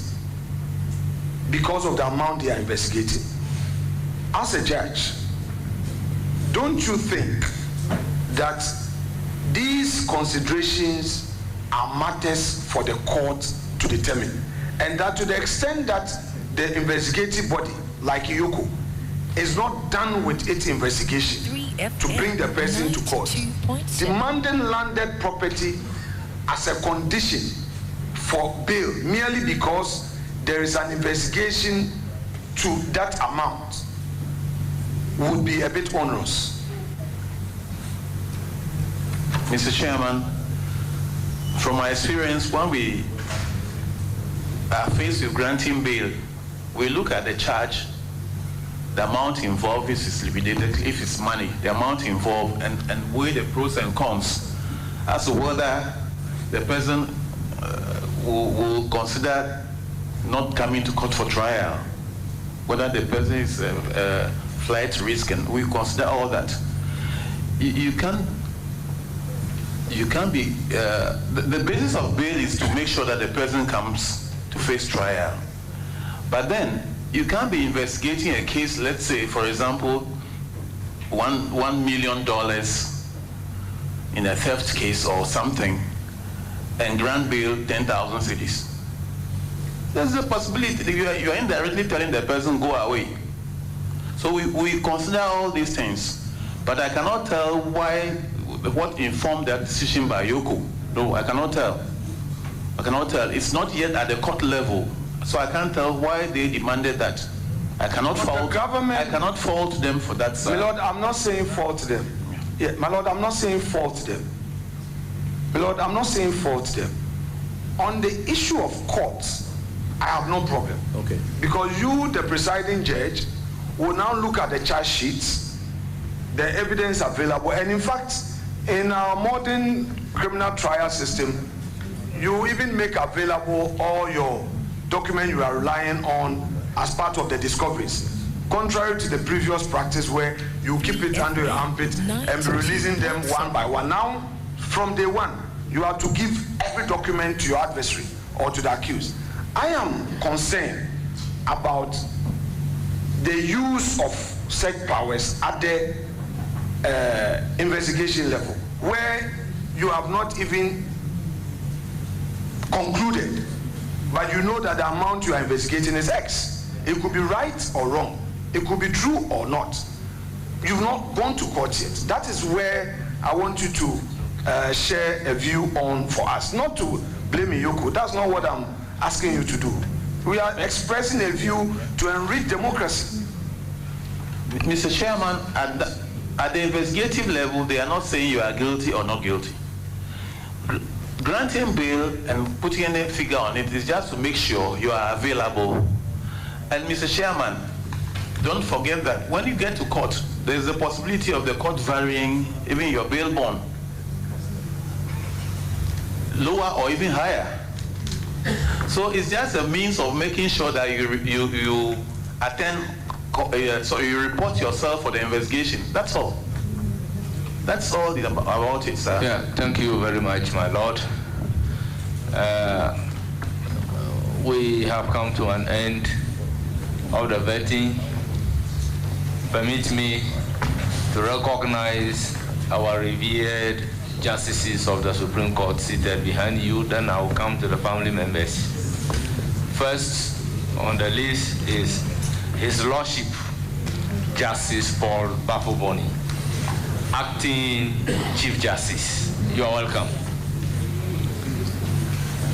His Lordship Justice Isifu Imoro Tanko Amadu, Justice of the Supreme Court. His Lordship Justice Henry Anthony Kofi, Justice of the Supreme Court and President of Association of Magistrates and Judges of Ghana. His Lordship Justice Richard Ajay Frimpong, Justice of the Supreme Court of Ghana. May I, on behalf of the committee, welcome my lords in our midst. I then proceed to acknowledge the presence of Mrs. Antoinette Jamape, the wife of the nominee, Mr. William Krakani. Get ready, Ghana. The road is calling. The wheels are spinning. It's the 3FM Tour du Ghana, happening Saturday, 21st June, 2025. From the heart of Accra to the border town of Aflao, we are paddling for the planet in a thrilling 192-kilometer ride across Ghana's scenic Eastern Corridor. Whether you're a scenic cyclist or a passionate paddle pusher, it's your moment to shine. Form your teams, grab your helmets, and race for glory in Ghana's biggest cycling showdown. Challenge your limits, conquer the distance, ride for sustainability, be part of history. To register, call 05311